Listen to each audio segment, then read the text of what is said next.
What's up guys? I hope you are doing well. ये वीर welcome to stellar family. तो कैसे हो मेरे दोस्तों? मैं आशा करता हूँ शानदार तरीके से आप लोग अपनी लाइफ को एंजॉय कर रहे हो, अपनी सेहत, फैमिली और पढ़ाई का ध्यान काफी अच्छे से रख रहे हो। आज है 23 मार्च। आज का द हिंदू न्यूज़पेपर एनालिसिस और एडिटोरियल और इसी के साथ में टेक्स्ट एंड कॉन्टेक्स्ट का जो डिस्कशन होगा वो बहुत ही शानदार रहने वाला है। एडिटोरियल आज बहुत ही उम्दा है, एक एक कर डिस्कस करूंगा और इसी के साथ में बैकग्राउंड इन्फॉर्मेशन भी यानी कि स्टैटिक पोर्शन भी आप लोगों को जानने को मिलेगा। डेली रेगुलरली आप लोगों को 2 क्वेश्चन देता हूं लिखने के लिए, उनको भी आप लोग अटेम्प्ट करना और इसी के साथ में और भी बहुत सारे फैक्ट्स और फिगर आप लोगों को जानने को मिलेंगे। सबसे पहले बात करते हैं आज के एक मोटिवेशनल कोट के बारे में। बात की जा रही है अगर बात करेंगे, आप लोगों ने नॉर्मली सुना होगा कि एक पेड़ होता है, उसके पत्ते झड़ते हैं तो पत्ते झड़ने के बाद में नए पत्ते आते हैं। इसी तरीके से कई बार आप लोगों ने सुना होगा, जो आज की डेट में अगर बात करें, ईगल आप लोगों ने देखा है, बाज। ये मानते हैं कि 30 के साल के लगभग 30-40 की एज में लगभग उसकी जिंदगी जो है वो बर्बाद होने की कगार पर आ जाती है। उसके पंख जो हैं वो उड़ने लायक नहीं रहते हैं, चोंच जो होती है वो खाने लायक नहीं रहती है, पंजे जो होते हैं उसके वो भी ठीक ठाक नहीं रहते हैं। तो उसके पास में 2 ऑप्शन होते हैं, या तो वो वहां पर अपनी उस चीज को एक्सेप्ट कर ले और अपनी जिंदगी जो जीने का तरीका है उसको कंप्लीटली बदल दे और बोले कि मैं बूढ़ा हो गया हूं। पर लेकिन वो ऐसा नहीं करता है। उसमें क्या करता है, वो बेसिकली 6-7 महीने का टाइम लेता है, एक ऐसे एरिया में जाता है जहां उसको कोई डिस्टर्ब ना करे, अपने पंख जो है वो एक एक करके उखाड़ देता है, अपनी चोंच तोड़ देता है, अपने पंजे तोड़ देता है। तो फिर से ये सारी चीजें रीग्रो होती है और फिर से वो आगे आने वाले टाइम में आगे और 40-50 साल जी पाता है। यानी कि जिंदगी में ना अगर कोई कठिनाई आ रही है और आप लोग उनका सोल्यूशन नहीं निकाल पा रहे हैं और आप लोग उनका एक्सेप्ट करके बैठ जा रहे हैं, तो भाई साहब जिंदगी में जहां हो वहीं के वहीं खत्म हो जाओगे। तो इसलिए बोला गया कि पतझड़ हुए बिना पेड़ों पर नए पत्ते नहीं आते। इसी के साथ में कठिनाई और संघर्ष सहे बिना अच्छे दिन नहीं आते। तो जिंदगी में अगर कठिनाई आ रही है, संघर्ष आ रहे हैं, इसका मतलब है कि आप लोग कुछ चीजों को चेंज करना चाह रहे हैं। तो आप लोग उन चीजों को चेंज करेंगे तभी आप लोग उनका सोल्यूशन भी निकाल पाएंगे। और यही इंसान की प्रवृत्ति है। कुछ इंसान ऐसे हैं कि उसको एक्सेप्ट कर लेते हैं कि हाँ यार जो चल रहा है चलने दो ना, और कुछ ऐसे होते हैं जिनको लगता है कि नहीं यार चेंज कर ही छोड़ना है। अगर दूसरी कैटेगरी में आप लोग आते हैं तो आप लोगों की जिंदगी में एक सही पोजीशन पर पहुंचने से कोई नहीं रोक सकता। तो all the best to all of you. अगर आप लोगों को जिंदगी में प्रॉब्लम आ रही है और आप लोग उसको चेंज करना चाहते हैं तो इसका मतलब ये कि आप लोग जिंदगी में कुछ नया सीखना चाहते हैं। तो अच्छे से अपनी लाइफ को एंजॉय कीजिए। आज के जो एडिटोरियल है वो बहुत ही शानदार रहने वाला है। एक एक कर मैं आप लोगों को इनके बारे में बताता हूं। पहले एक ओवरव्यू दे देता हूं और फिर इसके बाद में हम लोग टेक्स्ट एंड कॉन्टेक्स्ट वाला पोर्शन देखेंगे और फिर वीडियो के एंड में न्यूज एनालिसिस वाला पोर्शन भी मैं आप लोगों को यहां पर बताऊंगा। ठीक है, ये वाला जो आर्टिकल है इसमें आप लोगों को देखने को मिलेगा, रिसेंटली अभी 2 कंट्री ऐसी थी जो सामने निकल कर आई, एक इंडिया और एक साउथ अफ्रीका, जिन्होंने बोला कि दुनिया में जो दवाइयां दी जा रही है ना आज के डेट में, उनको यार आप लोग फ्री ऑफ कॉस्ट प्रोवाइड करा दो या फिर सस्ती कर प्रोवाइड करा दो। और वो कैसे होगी, जब इसके ऊपर से आप लोग रॉयल्टी हटा दोगे। यानी कि जो TRIPS है जिसको बोलते हैं trade related aspects of intellectual property right, वो हटा दो। यानी कि जिसने इसको बनाया है उसका पेटेंट हटा दो तो ये सस्ती हो जाएगी। यानी कि जो इंसान जो है वो यहाँ पर जिसने पैसा खर्च किया, समय खर्च किया, उसको बोलो कि जनता ह्यूमैनिटी के लिए यहाँ पर बेसिकली इसके ऊपर काम किया जाए प्राइवेट कंपनीज को। तो उसके बारे में काफी बड़ा इशू है, इसके बारे में समझेंगे। बैकग्राउंड में वर्ल्ड ट्रेड ऑर्गेनाइजेशन के बारे में भी कई सारी बातें मैं आप लोगों को बताऊंगा। तो उम्दा आर्टिकल रहने वाला है, एंजॉय करेंगे काफी अच्छे से। बहुत ही इंटरेस्टिंग आर्टिकल है Indian legislative service. Normally IAS IPS Indian civil services के बारे में आप लोगों ने सुना है। ठीक है, कुछ दिनों पहले मैंने ITS इंडियन टीचिंग सर्विसेज के बारे में बात की थी। अभी यहां पर बात की जा रही है इंडियन लेजिस्लेटिव सर्विस। क्या है पूरा मुद्दा मैं आप लोगों से डिस्कस करूंगा काफी डिटेल में। कोई भी डाउट आप लोगों के मन में इसको लेकर नहीं होना चाहिए। ये साइड वाला जो आर्टिकल है यहाँ पर, ये पॉलिटिक्स के बारे में आप लोगों को देखने को मिलेगा। अभी कई सारे राज्यों में इलेक्शन हुए उसके बारे में है। ये आर्टिकल एक इंपॉर्टेंट आर्टिकल है, इंटरव्यू में खासकर क्वेश्चन आप लोगों से यहां पर बन सकता है। मूवी के जो पैटर्न आज के में चेंज हो रहे हैं, जैसी जैसी मूवीज अभी आप लोगों को देखने को मिल रही हैं, तो उनमें से 3 मूवी के बारे में इनके द्वारा काफी डिटेल में डिस्कशन किया गया है। वो 3 मूवी कौन सी है? 3 मूवी में एक तो है द कश्मीर फाइल्स, एक है गंगूबाई और तीसरी है झुंड। ये 3 मूवी ऐसी हैं जो कि रिसेंटली अभी काफी ज्यादा न्यूज में रही। आखिर क्या क्या मुद्दा है इनके बारे में भाई बहुत सारी बातें मैं आप लोगों को बताने वाला हूं।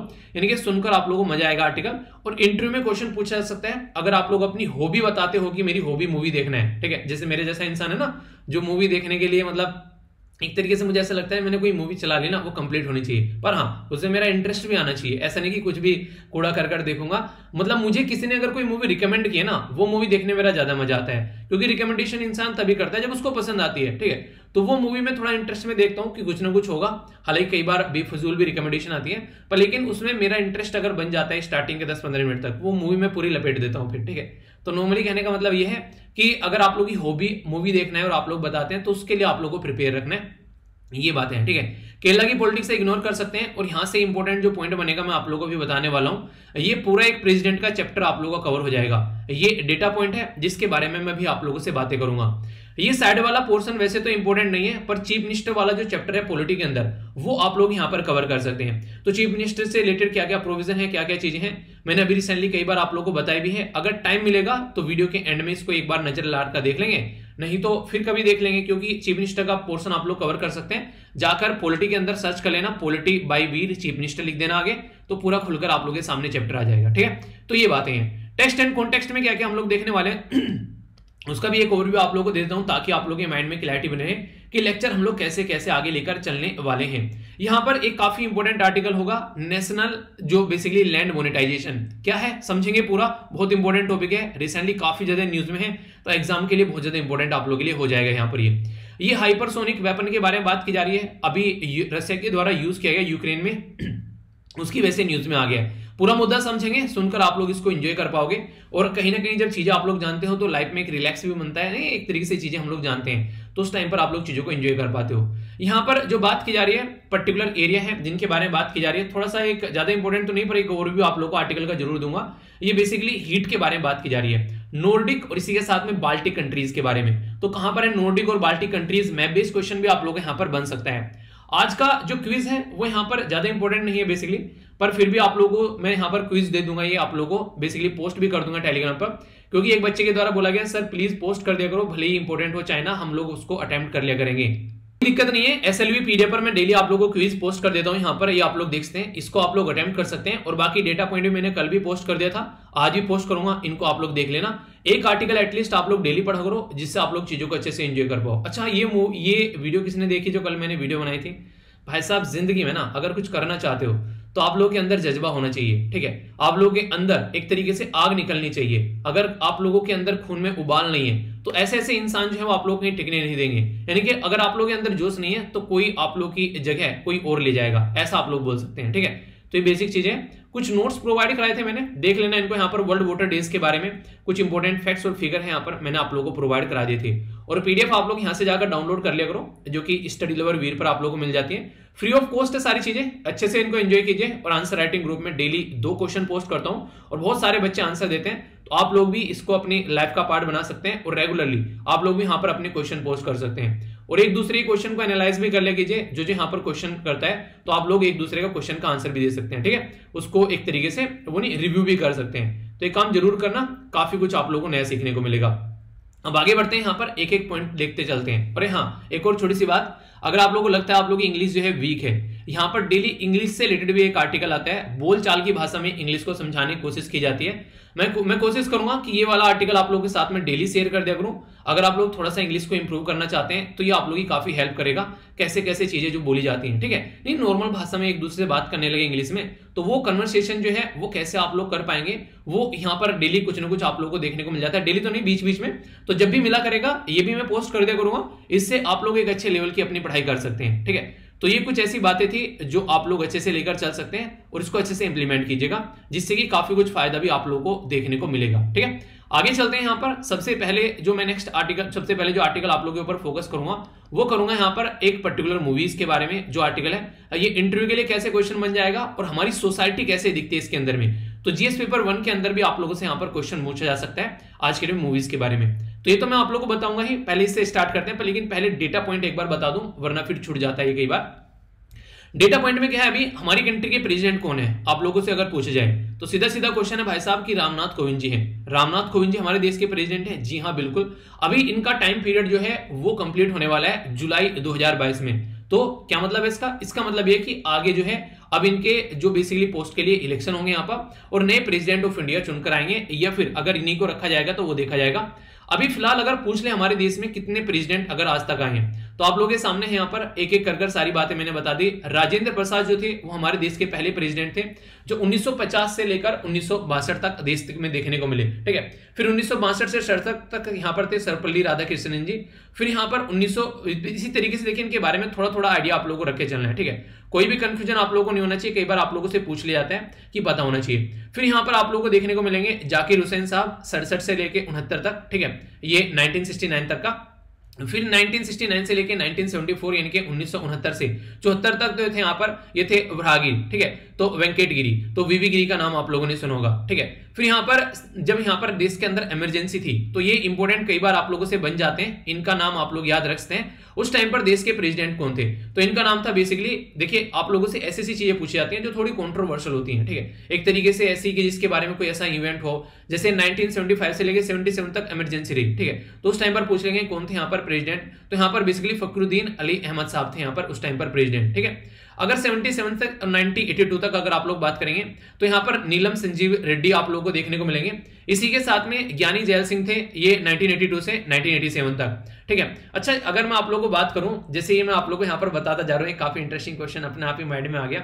आप लोग ये बताइए, जब आप लोग पैदा हुए थे उस टाइम पर देश के प्रेसिडेंट कौन थे, ठीक है। थोड़ा सा फनी क्वेश्चन है, पर आप लोगों को छोटी छोटी चीजें हैं इनके बारे में पता होना चाहिए, मतलब एक तरीके से कुछ ऐसी चीजें हैं आप लोगों को एक तरीके से नहीं याद रखने में हेल्प मिलेगी, ठीक है। जैसे मान लीजिए अगर एक प्रेसिडेंट का कम से कम नाम आप लोग याद होगा, जब मैं पैदा हुआ था उस टाइम पर ये थे प्रेसिडेंट, ठीक है, एक का नाम उस टाइम इस तरीके से याद कर लो, 10वीं हुई थी तो उस टाइम प्रेसिडेंट कौन थे, ठीक है। तो इस तरीके से क्या करना है, आप लोग मतलब याद रख सकते हैं चीजों को क्रोनोलॉजिकल ऑर्डर में। तो अगर एक दो आप लोगों ने पकड़ ली तो फिर क्वेश्चन आप लोग सोल्व कर लोगे एग्जाम में। तो यही तो तरीके होते हैं, जब तक आप लोग उसके अंदर घुसोगे नहीं ना हर चीजों के अंदर, वो आप लोग कभी समझ ही नहीं पाओगे। तो इसलिए हमेशा कोशिश करो कि उसके अंदर घुसो थोड़ा सा, ठीक है।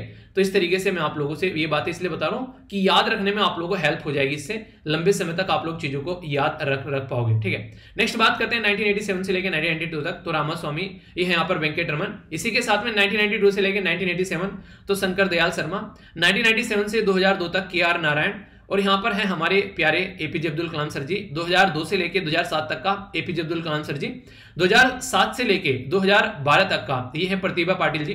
तो याद रखिएगा हमारे देश में इकलौती महिला प्रेसिडेंट, ठीक है, तो ये आप लोगों को याद रखना है। और फिर इनके पहले थे यहाँ पर प्रणब मुखर्जी जी, जो कि यहाँ पर 12 से लेके 17 तक रहे, और फिलहाल और प्रेजेंट टाइम पर है रामनाथ कोविंद जी। तो ये सारे प्रेसिडेंट मैंने आप लोगों को यहाँ पर बताए जिसके बारे में आप लोगों को पता होना चाहिए। अगर आप लोग पॉलिटी के अंदर जाएंगे तो ये पर्टिकुलर चैप्टर 5 में प्रेसिडेंट आप लोगों को देखने को मिलेगा।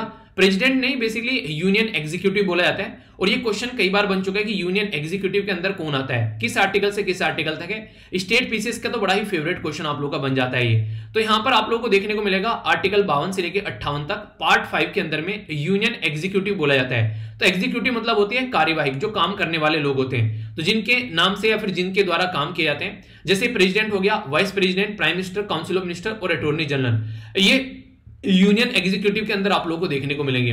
तो ये कई इंपॉर्टेंट क्वेश्चन ऐसे हैं जो फ्रीक्वेंटली आप लोगों से एग्जाम में पहले पूछे गए और आगे भी पूछते जाएंगे। बस आप लोगों को देखना है कि आप लोग उनमें से कितने अटेम्प्ट कर पाओगे। मैं आप लोगों को गारंटी देता हूं, अगर पॉलिटी के सारे लेक्चर देख लोगे ना आप लोग, एक दो क्वेश्चन को छोड़कर सारे क्वेश्चन आप लोग एग्जाम में अटेम्प्ट कर पाओगे। इस तरीके से आप लोगों को पूरी पॉलिटी पढ़ा रखी है, तो सारे लेक्चर देखिए ताकि सारी चीजें आप लोग प्रॉपर रिवाइज कर सके। बहुत सारे बच्चे रेगुलर कर भी रहे हैं। प्रेसिडेंट जो है वो हेड करते हैं यहाँ पर इंडियन स्टेट को, एक तरीके से इंडियन स्टेट मतलब कंट्री का नाम एक तरीके से स्टेट के तौर पर बोला जाता है। तो फर्स्ट सिटीजन ऑफ इंडिया होते हैं, और ये सिंबल होते हैं यूनिटी, इंटीग्रिटी और सॉलिडेरिटी के। देश के नाम पर ये सारी काम आप लोगों को प्रेसिडेंट से रिलेटेड देखने को मिलेंगे, ठीक है। तो यहां पर अगर इंपॉर्टेंट बातें मैं आप लोगों से बात करूं जहां से क्वेश्चन बन जाते हैं, यहां पर आप लोग याद रखिएगा जब इलेक्शन होते हैं यहां पर तो एक इलेक्टोरल कॉलेज बोलते हैं, उसी के बारे में यहां पर बात की जा रही है। जो ये पूरा डेटा पॉइंट दे रखा है कि यहां पर कितनी कितनी सीट आती है कौन कौन से इलेक्टोरल कॉलेज के अंदर में, तो उसी के बारे में पूरा डेटा पॉइंट यहां पर बताया गया है। यानी कि आज के डेट में अगर एनडीए के बारे में बात करें तो उसके पास में टोटल सीट कितनी है, तो ये आप लोगों को देखने को मिलेगी, मतलब उसके पास में टोटल कितनी है और टोटल वोट कितनी है, ये आप लोगों को यहां पर देखने को मिलेगी।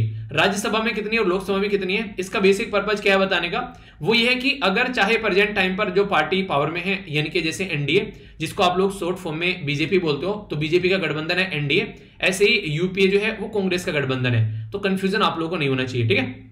यानी कि जब बीजेपी के साथ में बहुत सारी पॉलिटिकल पार्टी जुड़ जाती है तो उसको आप लोग एनडीए बोल देते हो। इसी के साथ में जब बहुत सारी पॉलिटिकल पार्टी आप लोगों को यूपीए के साथ में जुड़ जाती है तो उसको आप लोग बेसिकली एक तरीके से मतलब वही एक तरीके से कांग्रेस के साथ में जुड़ जाते हैं तो उसको यूपीए बोल देते हो, ठीक है। एनडीए और यूपीए बीजेपी और कांग्रेस के साथ में कोरिलेट करके आप लोग देखते हैं। तो यहां पर बताया गया कि एनडीए, तो एनडीए के पास में कितनी सीटें हैं, क्या वो प्रेसिडेंट के इलेक्शन के लिए सफिशिएंट है, तो वो डेटा समझाने की बात की जा रही है। बाकी पंजाब में, राजस्थान में, उत्तराखंड में सबकी अलग अलग वोट वैल्यू भी यहां पर बताई गई है। तो ये बेसिक चीजें हैं जो कि डायरेक्ट क्वेश्चन आप लोगों की बनाती है। अब यहां पर जो क्वेश्चन बनता है बहुत बार बोला गया कि यहां पर कौन लोग जो है पार्टिसिपेट करते हैं जब यहां पर प्रेसिडेंट के इलेक्शन होते हैं, तो इलेक्टेड मेंबर रहते हैं दोनों हाउस के, यानी कि राज्यसभा और लोकसभा के। इंपॉर्टेंट है, याद रखिएगा। दूसरा इलेक्टेड मेंबर रहते हैं लेजिस्लेटिव असेंबली के। लेजिस्लेटिव असेंबली मतलब जो राज्य के अंदर विधानसभा होती है उसकी बात यहां पर की जा रही है। और इलेक्टेड मेंबर रहते हैं यूनियन टेरिटरीज के। ये इंपॉर्टेंट है, यहां पर थोड़ा सा गौर फरमाइएगा जो कि आप लोगों के लिए क्वेश्चन बन सकता है। यूनियन टेरिटरी के इलेक्टेड मेंबर यहां पर रहेंगे और ऐसे हमारे देश में ओनली 2 यूनियन टेरिटरी है जहां पर उसके इलेक्टेड मेंबर है। एक तो है यूनियन टेरिटरी दिल्ली और दूसरा है पुडुचेरी। 2 है नहीं, 2 नहीं है, अभी एक तीसरी और आ रही है जिसका नाम है जम्मू एंड कश्मीर। ठीक है, तो यहां पर अगर जम्मू एंड कश्मीर के इलेक्टेड मेंबर आ रहे हैं तो यहां पर आगे आने वाले टाइम में, हालांकि अभी नहीं आए, तो वो भी यहां पर पार्टिसिपेट करेंगे प्रेसिडेंट के इलेक्शन में। यानी कि आने वाले टाइम में आप लोगों से यहां पर पूछा जाए कि कौन कौन पार्टिसिपेट करते हैं, तो इलेक्टेड मेंबर करेंगे यूनियन टेरिटरी के। अगर उस यूनियन टेरिटरी में वहां पर उसके द्वारा यहां पर जम्मू कश्मीर भी लिख दिया गया है तो वो भी राइट क्लिक आप लोगों को लगाना है। ठीक है, तो कंफ्यूजन में नहीं आना है, तो ये याद रखिएगा। यानी कि कहने का मतलब यहां पर यह कि नॉमिनेटेड मेंबर पार्टिसिपेट नहीं करते हैं, चाहे पार्लियामेंट के हो चाहे स्टेट लेजिस्लेटिव के हो। अब यहां पर नॉमिनेटेड मेंबर पार्टिसिपेट नहीं करते हैं, ये तो सब लोगों को पता है। ठीक है, आप लोगों को सब पढ़ लेंगे, पर लेकिन ये काफी इंपॉर्टेंट पॉइंट होगा जो आप लोग कंफ्यूजन में डाल देगा कि नॉमिनेटेड मेंबर पार्टिसिपेट नहीं करते हैं। इसी के साथ में भाई साहब अगर कोई असेंबली डिसोल्व हो चुकी है उस असेंबली के मेंबर भी यहां पर पार्टिसिपेट नहीं करेंगे अगर उस टाइम पर इलेक्शन हो जाता है। यानी कि मान लीजिए अभी यहां पर उत्तर प्रदेश की असेंबली डिसोल्व हो गई, ठीक है, अभी यहां पर ये फिर महाराष्ट्र की असेंबली डिसोल्व हो गई और प्रेसिडेंट के इलेक्शन पड़ गए उस टाइम पर, तो इनमें से ये मेंबर भी पार्टिसिपेट यहां पर प्रेसिडेंट के इलेक्शन में नहीं करेंगे क्योंकि यहां पर असेंबली डिसोल्व हो चुकी है। तो प्रेसिडेंट से रिलेटेड ये इंपॉर्टेंट मुद्दा जो है वो आप लोग को याद रखना है। वोट की वैल्यू के बारे में फॉर्मूला यहां पर दे रखा है कि जो एमएलए होते हैं, एमएलए कौन होता है, ये होते हैं विधायक साहब जो कि असेंबली यानी कि स्टेट के अंदर काम करते हैं। एमपी कौन होते हैं, इनको बोलते हैं मेंबर ऑफ पार्लियामेंट। ये कौन होते हैं, हमारे सांसद साहब जो कि पार्लियामेंट के अंदर काम करते हैं। तो यहां पर विधायक और सांसद की जो वोट की वैल्यू है वो बताई गई है। तो टोटल पॉपुलेशन जो स्टेट की है डिवाइड करते हैं total number of elected member in the state legislative assembly और फिर इसको यहां पर 1/1000 से यहां पर डिवाइड कर देते हैं, तो इसकी वोट की वैल्यू आ जाती है जो कि एमएलए की वोट की वैल्यू हम लोग निकालते हैं। और यहां पर क्या करेंगे, यहां पर हम लोग total value of the vote of all the MLA यानी कि जितने भी एमएलए यहां से निकल कर आए इनकी वोट की वैल्यू बटे total number of elected member of parliament. तो मेंबर ऑफ पार्लियामेंट जो इलेक्टेड है यहां पर उसकी होता है और यहां पर इसकी एमपी की वैल्यू होती है। और ये जो वोट यूज की जाती है इलेक्शन में फिर यहां पर प्रेसिडेंट के लिए वोट यूज की जाती है यहां से।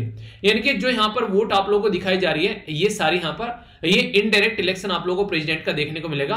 यानी कि जनता हमारी कंट्री में वोट नहीं डालती है प्रेसिडेंट के लिए, हमारी कंट्री में वोट डाल देता है हमारे इलेक्टेड जो मेंबर हैं उनके द्वारा। तो इनडायरेक्ट वे, इसलिए इस इलेक्शन को इनडायरेक्ट इलेक्शन बोलते हैं क्योंकि जनता डायरेक्ट वोट नहीं डालती है। तो ये काफी इंपॉर्टेंट पॉइंट है जो कि आप लोगों से कई बार एग्जाम में पूछा जा चुका है और ये जरूर याद रखिएगा यहां पर जो कि आप लोगों से पूछा जा सकता है। और अगर फिर भी थोड़ा सा और डिटेल में आप लोगों को जानना है तो ये आज की जो वीडियो, ये सारी बातें मैं बता रहा हूं पॉलिटी के अंदर आप लोगों का ये पूरा एक चैप्टर मैंने कवर कर रखा है, ठीक है, जिसमें यहां पर प्रेसिडेंट के बारे में क्या क्या बातें सारी, लगभग आधे घंटे का चैप्टर है, सारे चक्सो आप लोग खुल जाएंगे। लेक्चर नंबर 42 भी सर्च कर सकते हैं आप लोग, lecture number 42 president of India by Veer लिखकर सर्च कर लेना। और अगर इतनी भी मेहनत नहीं करनी है तो फिर वीडियो के नीचे लिंक प्रोवाइड भी करा दूंगा मैं आप लोगों को, वहां से जाकर सर्च कर लेना, उसको देख लेना। और बाकी पॉलिटी के सारे लेक्चर के लिंक वीडियो के नीचे आप लोगों को मिल जाते हैं, फ्री ऑफ कॉस्ट है, अच्छे से एंजॉय कीजिएगा। बहुत ही डिटेल में दिल से मन लगाकर वीडियो बनाई है और बहुत ही मेहनत से, तो उनको आप लोग एंजॉय कर सकते हैं। देखने को मिलेगा कि कई सारे बच्चे तो बोलते हैं सर कि फ्री में इतना अच्छा पढ़ा दिया है, पैसे देकर भी लोग इतना अच्छा नहीं पढ़ा पा रहे हैं। तो यार फ्री और पैसे की बात नहीं होती है, बात बस ये होती है कि मन लगा के पढ़ाने की, ठीक है। ऐसा नहीं है कि मुझे पैसे दोगे तो मैं और ज्यादा मन लगा के पढ़ाने लगूंगा आप लोगों को। पैसे दोगे या फ्री में दोगे, कोई भी दोगे, पर लेकिन पढ़ाने का तरीका ऐसे ही रहेगा हमेशा जिससे कि आप लोग चीजों को समझ सको और पढ़ाने में मन लगे, तो वही काम भी करना चाहिए। ऐसा नहीं कि कोई जबरदस्ती बैठकर काम करवा रहा है, ठीक है, वो वाली बातें नहीं होती, ठीक है। तो ये बेसिक चीजें होगी, तो पूरा एक चैप्टर आप लोगों को यहाँ पर कवर हो जाएगा प्रेसिडेंट का, जिसके बारे में टोटल बातें मैंने आप लोगों को यहाँ पर बता दी है। अगर कोई कंफ्यूजन हो तो बताइएगा जरूर, कंफ्यूजन माइंड में रख के नहीं चलना है, ठीक है।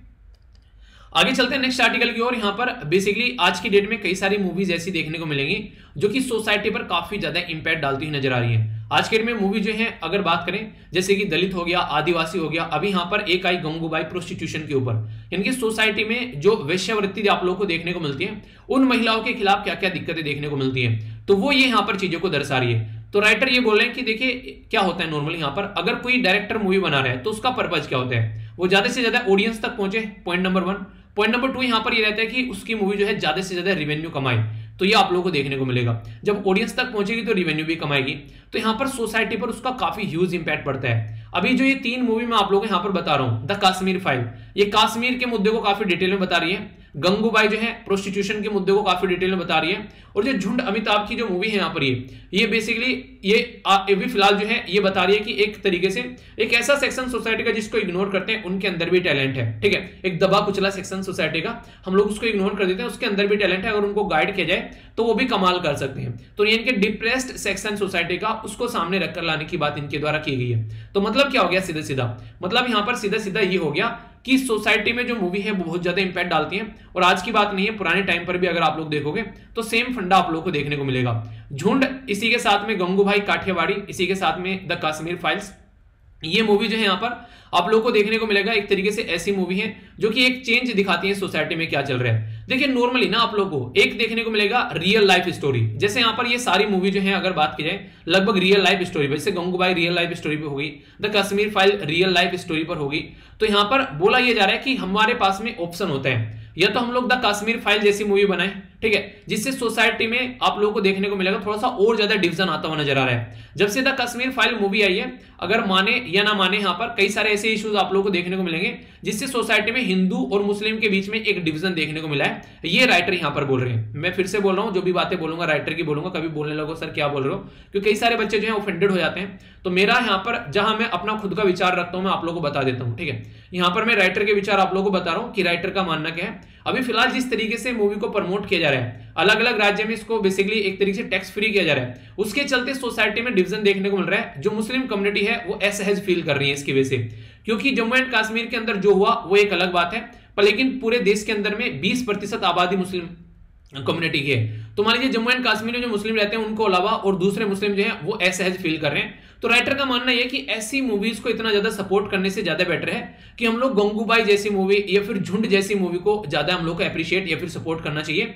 इससे सोसाइटी में जो कुछ गलत हो रहा है एक तरीके से एक पर्टिकुलर कम्युनिटी के साथ में उसको दिखाया जाएगा। इससे सोसाइटी बिगड़ेगी नहीं, इससे सोसाइटी और बनेगी। और यहाँ पर हिंदू और मुस्लिम के चलते अगर सोसाइटी और ज्यादा बिगड़ेगी तो और ज्यादा ऐसे इश्यूज देखने को मिलेंगे। अभी कई सारे ऐसे कमेंट थे, कमेंट के मतलब मैं अपनी मतलब एसएलवी चैनल की फैमिली के बारे में कमेंट की बात नहीं कर रहा हूं, कई सारे डिग्नेटरी के बारे में। एक आईएएस ऑफिसर थे, उनके द्वारा कमेंट किया गया कश्मीर फाइल के ऊपर, इशू बन गया कि आईएएस होकर कैसे ऐसी बातें कर सकते हैं, ठीक है, क्योंकि आईएएस को यह मानता है कि वो एक न्यूट्रल इंसान है, ऐसा आप लोगों को देखने को मिलेगा। तो कई सारे ऐसे मुद्दे निकल कर आ रहे हैं, सोसाइटी जो है वो डिवाइड होती जा रही है। ज्यादा से ज्यादा लोग जो है वो बोल रहे हैं कि एक प्रोपोगेंडा मूवी बनाई जा रही है, कुछ लोग बोल रहे हैं कि यहाँ पर ये मूवी नहीं दिखाई जानी चाहिए थी। देखिए मूवी दिखाई जानी चाहिए, पर लेकिन यहाँ पर उसका इंपैक्ट जिस तरीके से सोसाइटी पर देखने को मिल रहा है कि लोग सड़कों पर आ रहे हैं, यहाँ पर हॉल से निकलते हुए वहां पर बोलते हुए आ रहे हैं जय श्री राम जय हनुमान, वो क्या होता है वो थोड़ा सा एक खौफ क्रिएट कर देता है, ठीक है। मूवी देख लिया आप लोगों ने, समझ में आ गया, ऐसा करना है कि उस मूवी से इतना कुछ सीख लेना है कि आगे कभी सोसाइटी में ऐसी चीजें देखने को नहीं मिले। बेसिकली मूवी का मतलब क्या होता है या हिस्ट्री पढ़ने का मतलब क्या होता है, उसका मतलब ये होता है कि जो ऑलरेडी सोसाइटी में हो चुका है वो चीजें फिर से रिपीट ना हो यहाँ पर, ठीक है। तो इस तरीके से आप लोग बोल सकते हैं। तो यहाँ पर अगर जिस तरीके से यहाँ पर अगर चीजें हैं तो राइटर का मानना है कि इससे हमारी सोसाइटी और ज्यादा डिवाइडेड होती हुई नजर आएगी।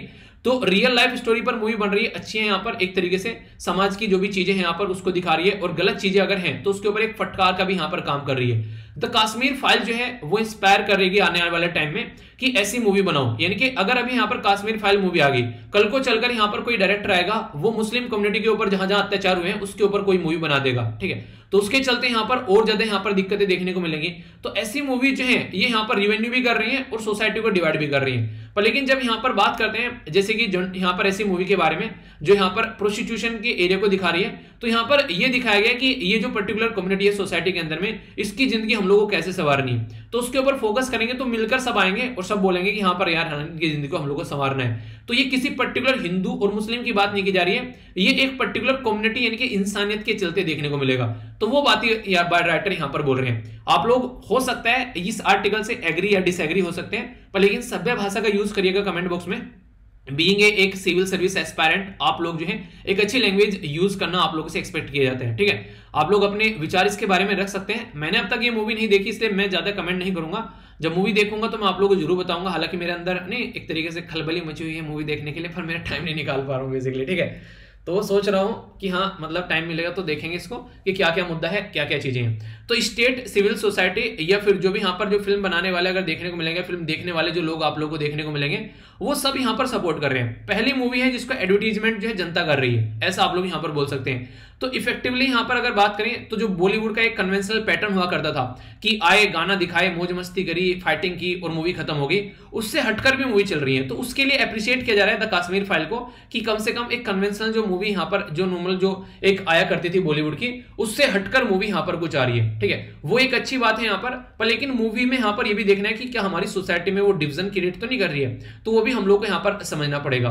तो इसी के चलते यहाँ पर बात की जा रही है जैसे कि शो करना हीरोइक जो भी यहाँ पर टेल्स यानी कि जो वीर गाथाएं होती हैं उसके बारे में। तो हम लोग को मोस्ट डिसएडवांटेज सेक्शन के बारे में, जैसे दलित कम्युनिटी के बारे में झुंड मूवी को दिखाया गया है, वनरेबल सेक्स वर्कर के बारे में गंगूबाई को दिखाया गया है। तो ये ऐसी चीजें दिखाने से क्या होगा, हमारी सोसाइटी में एक तरीके से जो इनके लिए गवर्नमेंट काम नहीं कर रही है। अब यहां पर मान लीजिए आज के डेट में कोई ऐसी कम्युनिटी है जैसे कि यहां पर प्रोस्टिट्यूट बोल लीजिए, जो अपना देह व्यापार करती हैं, यानी कि एक तरीके से वैश्यावृत्ति में यहां पर घुसी हुई है जो लड़कियां, उनकी जिंदगी इतनी बेकार हो चुकी है कि कई बार उनको ढंग से सपोर्ट नहीं मिल पाता है, उनकी कई बार उनको ढंग से, उनके बच्चे अगर हो जाते हैं तो उनको पढ़ाई के कोई एक तरीके से सपोर्ट नहीं मिल पाता है, बहुत सारे ऐसे इश्यूज देखने को मिलेंगे। तो कहीं ना कहीं गवर्नमेंट की नजर आती है और सोशल जस्टिस यहां पर देखने को मिलते हैं, उनके लिए कुछ करने का फिर यहां पर एक तरीके से मुद्दा निकल कर आता है। तो ये काफी इंपॉर्टेंट चीज यहां पर देखने को मिलती है।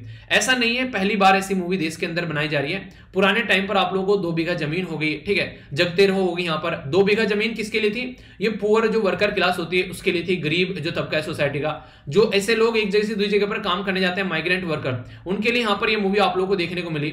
माइग्रेंट वर्कर का तो इशू अभी आप लोगों ने कोविड-19 के टाइम पर भी देखा, एक जगह से दूसरी जगह पर जाने के बाद में वैसा जिंदगी जो है बदतर हो जाती है। वहां पर अगर उनको आना भी पड़े तो उनको आने नहीं दिया जाता है, क्योंकि उनको पकड़कर रख लिया जाता है काम करने के लिए कई बार, और वायलेंस भी उनके खिलाफ देखने को मिलते हैं, उनकी जो महिलाएं रहती है उनके खिलाफ भी वायलेंस देखने को मिलते हैं सोसाइटी के अंदर में, क्योंकि वो वहां पे नहीं रहते हैं, वो कहीं और रहते हैं, उनकी जो बीवी रहती है वो कहीं और रहती है, तो सोसाइटी में कई बार दिक्कत देखने को मिलती है। और हमारी सोसाइटी एक पुरुष प्रधान सोसाइटी है, तो यहाँ पर जो पैट्रियार्कल जो विकृतियां हैं उसको दिखाया गया साहिब, बीबी और गुलाम के अंदर में। तो ये भी एक मूवी ऐसी थी, यहाँ पर गर्म हवा में पॉलिटिकल टर्मोइल यानी कि पॉलिटिक्स के रिलेटेड यहाँ पर चीजें बताई गई हैं। तो ऐसी बातें नहीं है कि यहाँ पर मूवी बनती नहीं थी, पहले भी यहाँ पर ऐसी मूवीज बना करती थी, पर नॉर्मली अब जो मूवीज यहाँ पर बन रही है यहाँ पर वो फिर से एक ऐसे पैटर्न में आप लोगों को देखने को मिलेगी कि सोसाइटी की चीजें ज्यादा दिखाई जा रही है, ना कि आप लोगों को बोला जाए कि एक हीरोइज्म को ज्यादा दिखाया जा रहा है, ठीक है। आप लोग सोसाइटी के मुद्दों पर ज्यादा मूवीज बनाई जा रही है, पर लेकिन हम लोग को ध्यान में रखना पड़ेगा कि जो भी सोसाइटी के मुद्दे पर, रिलीजियस के मुद्दे पर हम लोग बात बता रहे हैं, वो जोड़ने का काम करें और यहाँ पर उसको तोड़ने का काम न करें।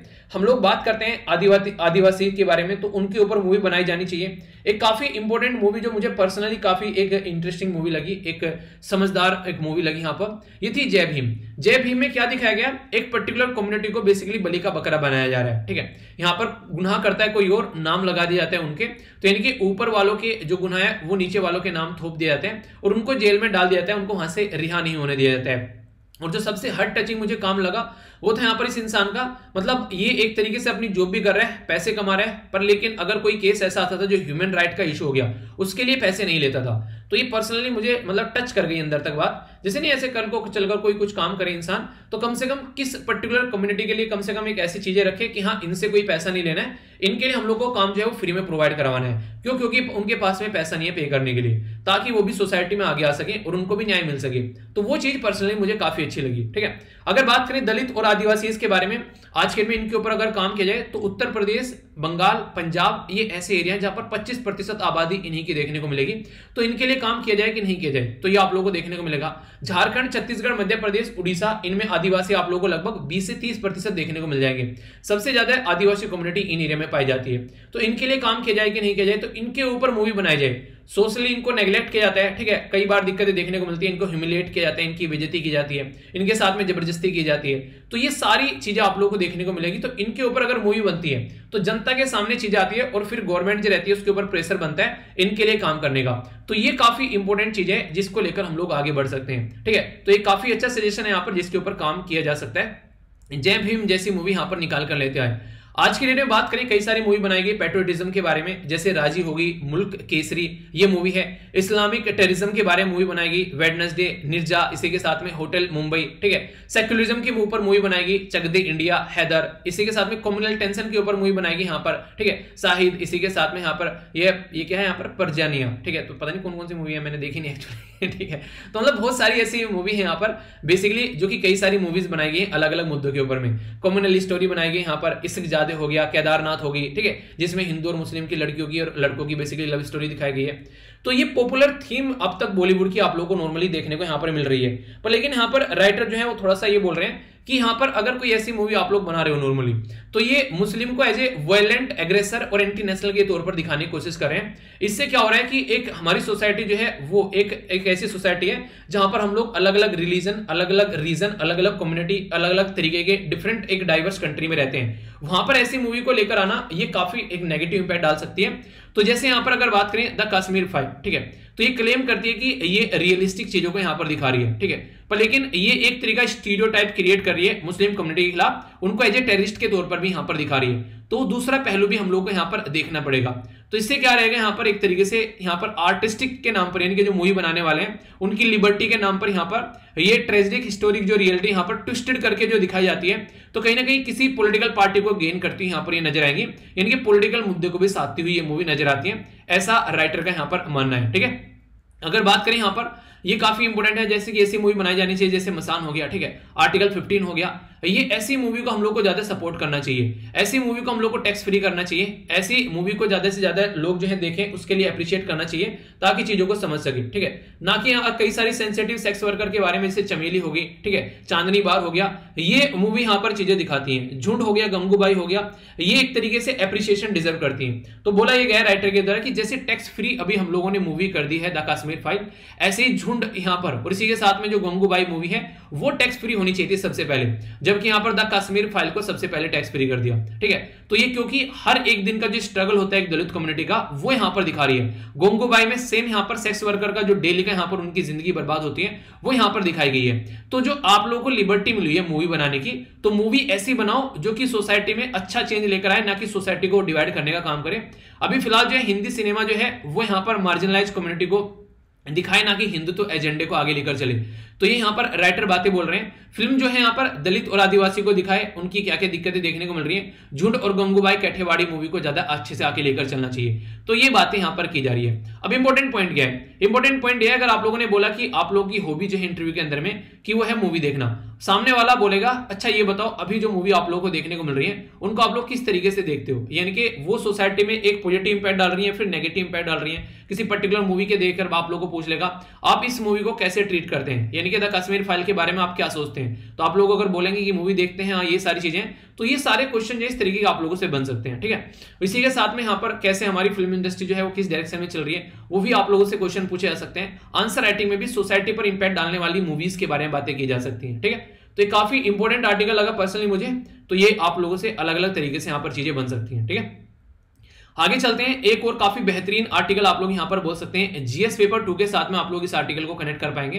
बेसिकली बात करेंगे किसके बारे में, लेजिस्लेटिव के बारे में। लेजिस्लेटिव के बारे में बात करने से पहले लेजिस्लेटिव है क्या ये तो जान लो, पहले यही आप लोग को बताता हूं। जब भी किसी देश के संविधान के बारे में बात करते हैं, चाहे वो किसी भी देश का संविधान क्यों ना हो, उसमें 3 ऑर्गन आप लोग को देखने को मिलेंगे। ऑर्गन नंबर 1 ये लेजिस्लेटिव होती है, जो कि क्या करती है, एक तरीके से कानून बनाने का काम करती है, ठीक है। यानी कि हमारे देश में मान लीजिए कानून बन गया कोई, उसको बना दिया गया किसके द्वारा, हमारी कंट्री में किसके द्वारा, पार्लियामेंट के द्वारा। तो पार्लियामेंट में लेजिस्लेटिव बैठे होते हैं। अब यहां पर ये जो कानून बन गया उसको इंप्लीमेंट कौन करती है, वो करती है एग्जीक्यूटिव। एग्जीक्यूटिव बॉडी जो होती है वो इंप्लीमेंट करने का काम करती है। और मैंने अभी एग्जीक्यूटिव में आप लोगों को बताया कौन कौन होते हैं। अभी आप लोगों ने देखा, अगर हमारे देश में कोई पूछ ले एग्जीक्यूटिव में कौन कौन है, तो ये आप लोग कंफ्यूजन में नहीं आना है। कौन कौन बताया मैंने अभी यहां पर। तो पार्ट 5 में यूनियन एग्जीक्यूटिव के अंदर में आप लोगों को president, vice president, prime minister, council of minister और अटॉर्नी जनरल यहां पर देखने को मिलेंगे, जो कि यहां पर ये काफी इंपोर्टेंट बॉडी हो जाती है। तो ये आप लोग यहां पर इंपोर्टेंट पॉइंट है, याद रखिएगा। तीसरी जो होती है जुडिशरी। जुडिशरी की क्या करती है यहां पर, वो ये बोलती है कि जो कानून आप लोगों ने बनाया है और जो यहां पर लेजिस्लेटिव के द्वारा कानून बनाया गया है और जो यहां पर एग्जीक्यूटिव इंप्लीमेंट कर रही है, भाई साहब ये तो बता दो ये जो कानून है क्या ये हमारे संविधान के हिसाब से है या फिर अपने आप ही मजा ले रहे हो आप लोग। तो ये यहां पर कौन चेक करता है, ये जुडिशरी चेक करती है। इसलिए यहां पर इनके पास में जुडिशियल रिव्यू होता है कि चीजों को ये देखना कि वो संविधान के हिसाब से है या फिर संविधान के हिसाब से नहीं है। तो ये देखने का काम इनका होता है, ठीक है। अभी यहां पर ये आर्टिकल क्या बोल रहे हैं, ये आर्टिकल बात कर रहे हैं बेसिकली लेजिस्लेटिव सर्विसेज के बारे में, इंडियन लेजिस्लेटिव सर्विस यानी कि ILS। आखिर क्या है ये ILS और ये क्यों इसके बारे में बात कर रहे हैं, तो उसके बारे में मैं आप लोगों को समझाता हूं। हमारी कंट्री में आज के डेट में अगर आप लोग पंचायती लेवल पर जाएंगे सबसे नीचे, तो पंचायत में प्रधान जो है और उसके जो लोग हैं वो काम करते हैं, ठीक है। थोड़ा सा ऊपर अगर आप लोग आएंगे तो फिर आप लोगों को म्युनिसिपैलिटी देखने को मिलेगी। इसी के थोड़ा सा ऊपर आप लोग चलेंगे तो आप लोगों को स्टेट के अंदर में लेजिस्लेटिव असेंबली और लेजिस्लेटिव काउंसिल यानी कि विधानसभा और विधान परिषद देखने को मिलेगा। थोड़ा सा और ऊपर आएंगे आप लोग पार्लियामेंट के अंदर में, तो लोकसभा यानी कि लोअर हाउस और राज्यसभा यानी कि अपर हाउस आप लोग को देखने को मिलेंगे। तो ये कानून बनाते हुए नजर आते हैं। अब यहां पर आज की डेट में दुनिया भर के लोग काम करते हैं, यानी कि ऐसे ऐसे लोग यहां पर देखने को मिलेंगे नॉर्मली, जो कि हाईएस्ट पोस्ट पर नॉर्मली नजर आते हैं। तो यहां पर क्यों ना इस पर्टिकुलर एरिया के लिए एक इंडिपेंडेंट सर्विस हम लोग बना दें जो कि यहां पर काम करते हैं। तो ये इस मुद्दे पर राइटर का फोकस है, यानी कि वो चाहते हैं कि एक इंडिपेंडेंट सर्विस क्रिएट कर दी है जिसको हम लोग इंडियन लेजिस्लेटिव सर्विस बोले, जिसको लेकर हम लोग आगे चल सकते हैं। तो ये बेसिकली यहां पर ये करना चाह रहे हैं। तो इंडियन लेजिस्लेटिव सर्विस के बारे में इनके दिमाग में ख्याल कहां से आया, तो डॉक्टर पीपी के जो यहां पर बेसिकली रामाचर्लू अभी यहां पर एक नए सेक्रेटरी बने हैं, किसके यहां पर पर्टिकुलर जो यहां पर एक लेजिस्लेटिव जो हाउस होता है, जो लेजिस्लेटिव हाउस होता है उसके अंदर यहां पर इनको राज्यसभा में सेक्रेटरी जनरल बनाया गया है।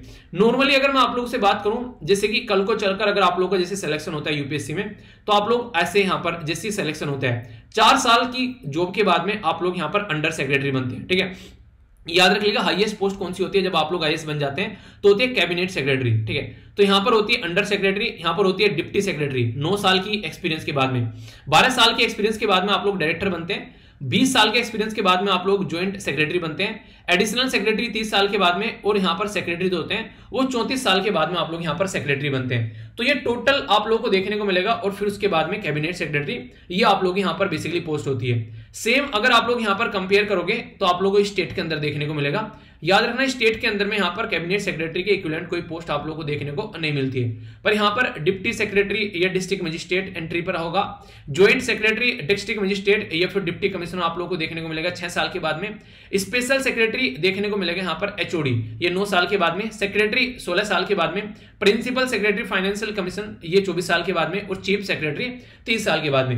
यानी कि अगर आप लोग स्टेट के अंदर जाओगे तो चीफ सेक्रेटरी जो होगी वो हाईएस्ट पोस्ट आप लोग को यहां पर देखने को मिलेगी, और यहां पर कैबिनेट सेक्रेटरी। तो ये चीजें हैं। इसी तरीके से बोला जा रहा है क्यों ना हम लोग यहां पर इंडियन लेजिस्लेटिव सर्विस प्रोवाइड करें, उसमें भी पोस्ट जो है वो इसी तरीके से आगे बढ़े, सिलेक्शन हो और ऐसी चीजें यहां पर लेकर चली जाए। तो ये यहां पर इनके द्वारा बातें बोली जा रही है। इससे इसका मुद्दा कहां से निकल कर आया, तो ये इंपोर्टेंट आर्टिकल न्यूज में आ गया, जिसके बारे में याद रखेगा क्वेश्चन बन सकता है एग्जाम के अंदर में। फिर बोले क्वेश्चन कहां से आ गया, तो भाई साहब यहां से आ गया। आर्टिकल 98 जो है वो बोलता है कि सेपरेट सेक्रेटरीट होना चाहिए 2 हाउस ऑफ पार्लियामेंट के लिए। तो उनके अंदर जब सेक्रेटरीट सेपरेट हो गया, सेक्रेटरीट मतलब जहां पर काम काजी यहां पर इनके बेसिकली बेसिक चीज बेसिक यूनिट होती है जो काम करने वाली, उसके बारे में बात की जा रही है। इसके बारे में बात करें तो आर्टिकल जो है यहां पर वो बोलता है कि सेक्रेटरीट जो है वो इंडिपेंडेंट होना चाहिए ऑफ द एग्जीक्यूटिव। मैंने अभी आप लोगों को बताया, मान लीजिए यहां पर कोई भी एक तरीके से यहां पर जब लेजिस्लेटिव की बात करता हूं तो कानून कौन बनाता है, तो यहां पर गवर्नमेंट भी होती है और प्लस अपोजिशन भी होती है, तो दोनों मिलकर काम करते हैं। पर लेकिन एग्जीक्यूटिव में कौन होता है, मैक्सिमम गवर्नमेंट की दबदबी आप लोगों को देखने को मिलेगी, चाहे प्रेसिडेंट हो चाहे काउंसिल ऑफ मिनिस्टर हो, तो वो एग्जीक्यूटिव का काम करते हैं। अब यहां पर मान लीजिए इसके ऊपर लेजिस्लेटिव के ऊपर पूरा जो इंपैक्ट है वो एग्जीक्यूटिव का है, तो ढंग से काम यहां पर दिक्कत देखने को मिल सकती है। तो बोला गया कि इनका जो इलेक्टेड स्टाफ है वो इनका जो एक तरीके से स्टाफ है उसके लिए अलग से सर्विस होनी चाहिए, और वो इंडिपेंडेंट होना चाहिए एग्जीक्यूटिव से, ताकि ये ज्यादा इंटरफेयर इसके अंदर न कर सके, ताकि इंडिपेंडेंटली यहां पर काम किया जा सके। रीजन क्या है, रीजन यहां पर एक ही जो सेक्रेटरी जनरल की पोस्ट होती है ना, अगर वो प्रॉपर इंडियन लेजिस्लेटिव सर्विस के थ्रू आएगी तो एक इंडिपेंडेंट पोस्ट होगी। पर लेकिन आज के डेट में यहां पर अपॉइंट किसको कर दिया जाता है, नॉर्मली जो आईएएस ऑफिसर होते हैं उनको यहां पर अपॉइंट कर दिया जाता है, जो कि यहां पर किसी न किसी गवर्नमेंट के साथ में काम करके आए हुए होते हैं। तो इसके चलते बोला जा रहा है कि ये इंडिपेंडेंट नहीं रह पाता है। तो कैबिनेट अगर बात करें यहां पर, जैसे कि जनरल सेक्रेटरी होता है वो कैबिनेट सेक्रेटरी के इक्विवेलेंट होता है, बताना मैंने अभी कैबिनेट सेक्रेटरी। तो जनरल सेक्रेटरी जो होती है वो हाईएस्ट पोस्ट आप लोगों को देखने को मिलेगी यहां पर बेसिकली लेजिस्लेचर की यहां पर अंदर। इसमें ये किसके बाद में होती है, ये सबसे आप लोग समझ पाएंगे। सबसे ऊपर चेयरमैन होते हैं राज्यसभा के, ठीक है, जो कि कौन होते हैं, वो होते हैं हमारे देश के वाइस प्रेसिडेंट। दूसरे नंबर पर हो गए डिप्टी चेयरमैन, ये यहां पर देखने को मिलेंगे, और तीसरे नंबर पर हो गए सेक्रेटरी जनरल। तो इससे अंदाजा लगा सकते हैं कितनी हाईएस्ट पोस्ट है यहां पर ये। तो तो सेक्रेटरी जनरल जो है वो भी कई सारे फायदे एंजॉय करता है, फ्रीडम ऑफ अरेस्ट से उसको कोई अरेस्ट नहीं कर सकता है, इम्यूनिटी रहती है क्रिमिनल प्रोसीडिंग की, वो सारी चीजें यहाँ पर इनको भी मिलती है। सेक्रेटरी जो होते हैं यहाँ पर, जो कि बोथ द हाउसेज, वो एक तरीके से पार्लियामेंट्री और एडमिनिस्ट्रेटिव जो रेस्पॉन्सिबिलिटीज के लिए अपनी जो बेसिकली इनकी जिंदगी चलती है जाने जाते हैं। तो इसका मतलब ये होगा कि अगर यहाँ पर कोई सेक्रेटरी आ रहा है तो वो हाईएस्ट पोस्ट का इंसान होगा और उसको यहाँ पर इलेक्टेड मेंबर के तौर पर लेकर आओ, ये यहाँ पर इनके द्वारा बोला गया है। अनलाइक राज्यसभा, लोकसभा में आप लोगों को देखने को मिलेगा 9 ऑफ इट्स स्टाफ जो है इंक्लूडिंग लेटरल एंट्री, तो वहां पर लेटरल एंट्री आती है, यानी कि जैसे मैंने बताया था ना अभी, आप लोगों को एग्जाम देने की जरूरत नहीं है, तो लेटरल एंट्री के थ्रू भी यहां पर बनाया जा रहा है। ये यहां से इंपॉर्टेंट क्वेश्चन आप लोगों का निकल सकता है। फर्स्ट सेक्रेटरी जनरल जो थे यहाँ पर, इनका नाम था एमएन कौल, ठीक है, जो कि यहाँ पर 1952 से लेकर 1964 तक आप लोग यहाँ पर देखने को मिले। सेक्रेटरी टू कॉन्स्टिट्यूशन असेंबली जो यहाँ पर ये 1947 से 50 तक यहाँ पर रहे, और प्रोविजनल पार्लियामेंट जो चली उसमें भी यहाँ पर ये बेसिकली एज ए सेक्रेटरी के तौर पर रहे। तो इंपॉर्टेंट पर्सनैलिटी है, इनके बारे में आप लोग याद रखिएगा। बोला गया कि जब सिविल सर्वेंट जो है वो यहाँ पर बेसिकली आता है सेक्रेटरी जनरल की पोस्ट पर, तो ये माना जाता है कि यहाँ पर एक तरीके से कि वो इंडिपेंडेंट नहीं रहेगा, ठीक है, एक तरीके से कॉन्फ्लिक्ट ऑफ इंटरेस्ट आता है या फिर सेपरेशन ऑफ पावर की बात की जाती है। तो बोला जा रहा है सेपरेशन ऑफ पावर का मतलब यहाँ पर ये होता है कि लेजिस्लेटिव अपना काम करे, एग्जीक्यूटिव अपना काम करे और जुडिशरी अपना काम करे, पर फिर भी एक चेक एंड बैलेंस भी होता है, यानी कि अगर कल को चलकर कोई अपने दायरे से बाहर आ जाए तो उसको एक दूसरे का रेस्पॉन्सिबिलिटी रहती है कि उसको पकड़कर वहीं पर ही लेकर आए, तो वो भी आप लोग यहाँ पर देखने को मिलेगा, पर वो तभी होगा अगर दोनों की इंडिपेंडेंट चीजें, पर लेकिन यहाँ पर ऐसी चीजें नहीं देखने को मिलती है। तो स्ट्रॉन्ग पार्लियामेंट अगर मोर आंसरेबल टू एग्जीक्यूटिव के बारे में बात करें, ठीक है, तो यहां पर तभी आप लोगों को देखने को मिलेगा जब पंचायत, ब्लॉक समिति, जिला परिषद, म्युनिसिपैलिटी, स्टेट लेजिस्लेचर या फिर यूनियन पार्लियामेंट नेशनल लेवल पर आप लोगों को यहां पर एक ऐसी सर्विस देखने को मिले जो कि यहां पर इतने सारे बड़े बड़े जो काम होते हैं कानून बनाने के, उनको ढंग से इंप्लीमेंट करने का काम कर सके। पार्लियामेंट और स्टेट लेजिस्लेचर जो है वो एक तरीके से क्या करते हैं, वो सेपरेटली अपने ब्यूरोक्रेट जो है वो लेकर चलते हैं। आप लोग ये सोचिए, अगर मैं आप लोगों से पूछूं, आप लोग इसके बारे में यस बोलेंगे या फिर नो। अगर हमारे देश में आज की डेट में आप लोगों से पूछ जाए क्या यूपीएससी जो है वो यहाँ पर स्टेट पीसीएस के एग्जाम भी कंडक्ट कर रहा है, क्योंकि स्टेट पीसीएस के एग्जाम में ना तो प्रॉपर डेट आती है, ना उनके एग्जाम हो पाते हैं, उनमें काफी ज्यादा घपलेबाजी होती है। सोचो अगर यहाँ पर बेसिकली यूपीएससी स्टेट पीसीएस को अपने कंट्रोल में ले ले तो यहाँ पर अच्छी क्वालिटी के ऑफिसर जो है वो प्रोवाइड कराए जा सकते हैं। इसके ऊपर कई सारी बातें निकल कर आती हैं, पर लेकिन फिर जो है मुद्दा दब जाता है। तो अभी मुद्दा यहाँ पर यह कि एक इंडियन लेजिस्लेटिव सर्विस क्रिएट करो, जो कि रिक्वायरमेंट है यहाँ पर, और उसके चलते यहाँ पर जो भी चीजें हैं उसको आगे लेकर चले जाए, कॉमन सर्विस रहेगी, चीजों को अच्छे से लेकर चलेंगे। राज्यसभा के अंदर में पावर दे रखी है यहाँ पर अगर सर्विस क्रिएट करनी है, आर्टिकल 352 में, बहुत बहुत बहुत इंपॉर्टेंट आर्टिकल है यहाँ पर, याद रख लीजिएगा इसको। आर्टिकल 352 जो है यहाँ पर ये ऑल इंडिया सर्विस जो है उसको कैसे क्रिएट करना है उसके बारे में बातें करते हैं। तो राज्यसभा के हाथ में ज्यादा पावर है यहाँ पर एज कंपेयर टू अगर लोकसभा के बारे में आप लोग बात करते हैं, तो ये याद रखिएगा। तो बोला यह गया कि स्टेट के लिए अगर बात करें यहाँ पर यूनियन के लिए, तो सबके लिए मिलकर काम किया जा सकता है, और ऑलरेडी यूनाइटेड किंगडम में चल भी रहा है। वहां पर क्लर्क तक लेके या ऊपर पोस्ट तक कोई भी करे, वो लेजिस्लेटिव स्टाफ जो है वो अलग से क्रिएट उनके द्वारा किया जाता है। तो हम भी अपने देश में ऐसी चीजों को इंक्लूड करके चल सकते हैं। आपका क्या मानना है, यस या फिर नो, आप लोग अपनी राय यहां पर बता सकते हैं। देखिए आप लोगों को क्वेश्चन पोस्ट कर दूंगा टेलीग्राम पर, तो उनको आप लोग जरूर आंसर दिया करो। डेली 2 क्वेश्चन पोस्ट करता हूं, और अगर वीडियो पसंद आती है तो आप लोग उसको थम्स अप दे सकते हैं। अगर आप लोगों को लग रहा है कि वीडियो अच्छी लग रही है, आप लोगों को इन्फॉर्मेटिव लग रही है, आप लोगों को ज्ञान की वृद्धि कर रही है आप लोगों के अंदर, या फिर आप लोग अपना फीडबैक दे सकते हैं कमेंट में भी कि हाँ ऐसी लगी वीडियो, ये सीखा, या फिर ये दिक्कत रह गई, ठीक है। अभी बात करते हैं यहाँ पर, अगर बात करें एक्सेस टू एसेंशियल मेडिसिन, यानी कि मान लीजिए मैंने कोई ऐसी दवाई बनाई जो कि लोगों की बीमारी में जान बचाती है, और मैं बोलने लगूं ये दवाई जो है 5 लाख रुपए का एक डोज दूंगा, ठीक है, क्योंकि मैंने बनाई है, अपना पैसा और अपना टाइम खर्च किया है। तो यहाँ पर सामने वाला इंसान जो है, जिसके पास में पैसा होगा वो खरीद पाएगा, जिसके पास में पैसा नहीं होगा वो नहीं खरीद पाएगा। पर लेकिन अगर मैं इसको बोलूं कि ये जो दवाई है ये 500 रुपए की दी जाएगी, तो यहाँ पर बहुत सारे लोग इसको आसानी से खरीद लेंगे, ज्यादा लोगों तक ये अवेलेबल रहेगी। तो चीजें अवेलेबल रहना, अवेलेबल हो गई कि हाँ भाई साहब मार्केट में जो है दवाई रखी है 5 लाख की, ठीक है, पर लेकिन एक्सेसिबल नहीं हो पाना उसको, ठीक है, यानी कि एक तरीके से लोग जो है उस तक पहुंच ही नहीं पा रहे हैं। तीसरा हो गया अफोर्डेबल, पहुंच भी जा रहे हैं तो उसको खरीद नहीं पा रहे हैं। तो ऐसा आप लोग बोल सकते हैं। तो तीनों चीजें यहाँ पर होनी चाहिए, एक्सेसिबल भी होना चाहिए, अवेलेबल भी होना चाहिए और अफोर्डेबल भी होना चाहिए, तभी यहाँ पर जनता के लिए वो दवाई फायदा पहुंचाएगी। अभी इंडिया और साउथ अफ्रीका 2 ऐसे देश हैं जिनने यहाँ पर ये मुहिम उठाई। साउथ अफ्रीका हो गया, इंडिया हो गया। उन्होंने बोला जो भी कोविड-19 से रिलेटेड मेडिसिन है यार, इनको आप लोग क्या करना है, इनको आप लोग बेसिकली एक तरीके से पेटेंट फ्री कर दो, ताकि ये जो दवाइयां हैं ये जनता तक पहुंच सके। पर लेकिन ऐसा बेसिकली अभी बोला जा रहा है कि इंडिया जो है और साउथ अफ्रीका जो है यहाँ पर वो लूज करते हुए आ रहे हैं लीड उनकी इस पर्टिकुलर फाइट के ऊपर में, क्योंकि मैक्सिमम जो लोग यहाँ पर वो इसके लिए इनको सपोर्ट करने के लिए तैयार नहीं है। ये सारा काम कहां पर होता है, ये सारा काम चलता है वर्ल्ड ट्रेड ऑर्गेनाइजेशन के अंदर में। और बात कहां की जा रही है, जब वर्ल्ड ट्रेड ऑर्गेनाइजेशन के बारे में बात करेंगे तो यहाँ पर आप लोगों को इंटेलेक्चुअल प्रॉपर्टी काउंसिल देखने को मिलेगी, तो यहाँ से सारी चीजें आती हैं। तो यहाँ पर गुड्स एंड जो यहाँ पर बेसिकली गुड्स काउंसिल के बारे में, सर्विस काउंसिल के बारे में और इंटेलेक्चुअल प्रॉपर्टी काउंसिल के बारे में बात की जाती है। कल को किसी की लड़ाई होती है तो उसका सोल्यूशन निकालते हैं, ट्रेड पॉलिसी होती है उसको रिव्यू करते हैं, ये जनरल काउंसिल के अंदर आप लोगों को चीजें देखने को मिलेगी। तो वर्ल्ड ट्रेड ऑर्गेनाइजेशन का ये याद रखिएगा, अभी रिसेंटली बहुत बार क्वेश्चन पूछा जा चुका है। ये बेसिकली जिनका नाम है यहाँ पर नकोजी ओंकोजा, ठीक है, ओंकोजो इवेला। तो ये यहाँ पर एक नई जो फर्स्ट वुमेन यहाँ पर बेसिकली पोजीशन पर आई डायरेक्टर जनरल की WTO की, वर्ल्ड ट्रेड ऑर्गेनाइजेशन की, जिसकी वजह से काफी ज्यादा न्यूज में थी। ओरिजिन जब इसका हुआ था, इसको GATT यानी कि जनरल एग्रीमेंट और जो टैरिफ एंड ट्रेड इसको बोलते थे, 1947 में क्रिएट किया गया। फिर उरुग्वे राउंड यहां पर हुआ 1986 में और यहां पर इसको हम लोगों ने WTO बना दिया। तो ये 1995 में WTO बन गया। मार्कच एग्रीमेंट जो था वो साइन किया गया मोरक्को के अंदर में, तो यहां पर 1994 में, जिससे चीजें जो है वो आगे फॉरवर्ड हुई।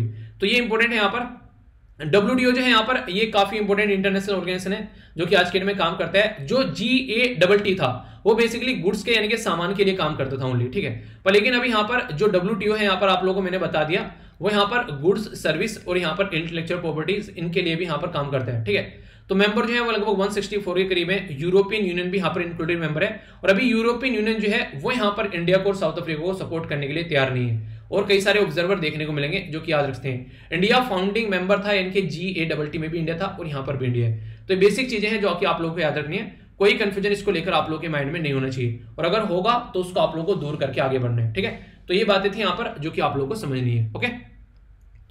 नेक्स्ट जो इंपॉर्टेंट आर्टिकल है यहाँ पर, ये बेसिकली बात करें हाइपरसोनिक के बारे में। तो हाइपरसोनिक जो सिस्टम है अभी यहाँ पर यूज किया गया रशिया के द्वारा यूक्रेन के ऊपर, तो उसकी वजह से यहाँ पर ये न्यूज में आ गया है। तो इसके बारे में कुछ इंपॉर्टेंट बातें जो है वो मैं आप लोगों को यहाँ पर बताऊंगा, जिससे कि आप लोग चीजों को समझ सकें। पहले आप लोग हाइपरसोनिक के बारे में एक बार समझिए। सबसे पहले तो हाइपरसोनिक जो मिसाइल यहाँ पर वर्ड यूज किया गया है, ये आप लोग को पता होना चाहिए। ये 5 गुना स्पीड होती है साउंड की, यानी कि मैक 5 नॉर्मली बोला जाता है। हाइपरसोनिक के बारे में आप लोग बात करें तो नॉर्मली आप लोग सबसे पहले आप लोग बोलते हैं बेसिकली क्या, ये होता है सबसोनिक, यानी कि 1 मैक से नीचे स्पीड होती है। आप लोग बोलोगे ये मैक क्या होता है। मैक देखिए निकाला जाता है जब आप लोग ऑब्जेक्ट की स्पीड को डिवाइड कर देते हैं साउंड की स्पीड से। तो यहां पर आप लोग क्या निकालेंगे, मैक नंबर निकाल लेंगे, यानी कि जो ऑब्जेक्ट चल रहा है उसकी स्पीड क्या है और मतलब साउंड यानी कि आवाज की स्पीड क्या है, उससे जब डिवाइड कर देते हैं तो मैक नंबर आ जाता है। अगर ये मैक नंबर 1 से नीचे आता है तो ये सबसोनिक है, अगर ये 1 के इक्वल आता है तो ये ट्रांससोनिक है, अगर ये 1 से ज्यादा आता है तो यहां पर सुपरसोनिक है, पर लेकिन अगर ये 5 से ज्यादा आता है तो ये हाइपरसोनिक है। तो यहां पर आप लोगों को देखने को मिलेगा बेसिकली यहां पर जो इनके द्वारा ये जो छोड़ी जा रही है यहां पर, ठीक है। तो ये जो मिसाइल यहां पर छोड़ी जा रही है, यहां पर ये कैसी मिसाइल छोड़ी जा रही है, एक सेकंड, तो ये हाइपरसोनिक मिसाइल है। मतलब क्या हो गया, मतलब यहां पर हो गया 5 मैक्स से ज्यादा स्पीड आप लोग यहां पर इसकी देखने को मिलेगी। और ये जो मिसाइल है इसका नाम आप लोग याद रखते हैं, शॉर्ट फॉर्म में इसको बोला जा रहा है KH-47M2 और यहां पर वैसे इसको किंजहाल मिसाइल बोला जा रहा है यहां पर, ठीक है। तो ये मिसाइल जो यहां पर लॉन्च की गई, ये जो यहां पर MiG-31 से यहां पर लॉन्च की गई, तो ये काफी एक खतरनाक वेपन बोला जाता है, काफी खतरनाक एक आप लोग इसको बोल सकते हैं बेसिकली जो एक वेपन है यहाँ पर, ये एक हथियार है यहाँ पर। ये कन्वेंशनल और न्यूक्लियर कैपेबल दोनों है। 2000 किलोमीटर अप्रोक्सीमेट इसकी रेंज है, 8 मीटर लगभग आप लोग यहाँ पर इसकी लेंथ देखने को मिलेगी। और स्पीड तो मैंने आप लोगों को बताई थी, लगभग यहाँ पर 10 मैक तक का यहाँ पर पहुंच सकती है, यानी कि इसको अगर किलोमीटर में आप लोग देखेंगे तो 12,350 किलोमीटर पर आवर, ठीक है। तो इससे आप लोग एक अंदाजा लगा सकते हैं कि कितनी हाई स्पीड यहाँ पर इसकी आप लोग को देखने को मिलेगी। एक काफी बड़ा डिफरेंस जो आप लोगों को याद रखना है, यहाँ पर हाइपरसोनिक जो गाइडेड व्हीकल होते हैं यहाँ पर, वो आप लोगों को एटमॉस्फेयर के अंदर ही वार करता हुआ नजर आता है। पर लेकिन जो यहाँ पर बैलिस्टिक मिसाइल है वो पहले एटमॉस्फेयर के बाहर जाती है और फिर यहाँ पर होती है एटमॉस्फेयर के अंदर आती है। तो ये डिफरेंस आप लोग जरूर याद रखिएगा। हाइपरसोनिक जो रहता है वो एटमॉस्फेयर के अंदर ही वार करता हुआ नजर आएगा। जैसे यहाँ पर टारगेट हो गया, ये लॉन्च साइट होगी, तो यहाँ पर ये इसके अंदर ही आप लोगों को नजर आ जाएगा। तो ये मुद्दा आप लोगों को यहाँ पर देखने को मिलेगा।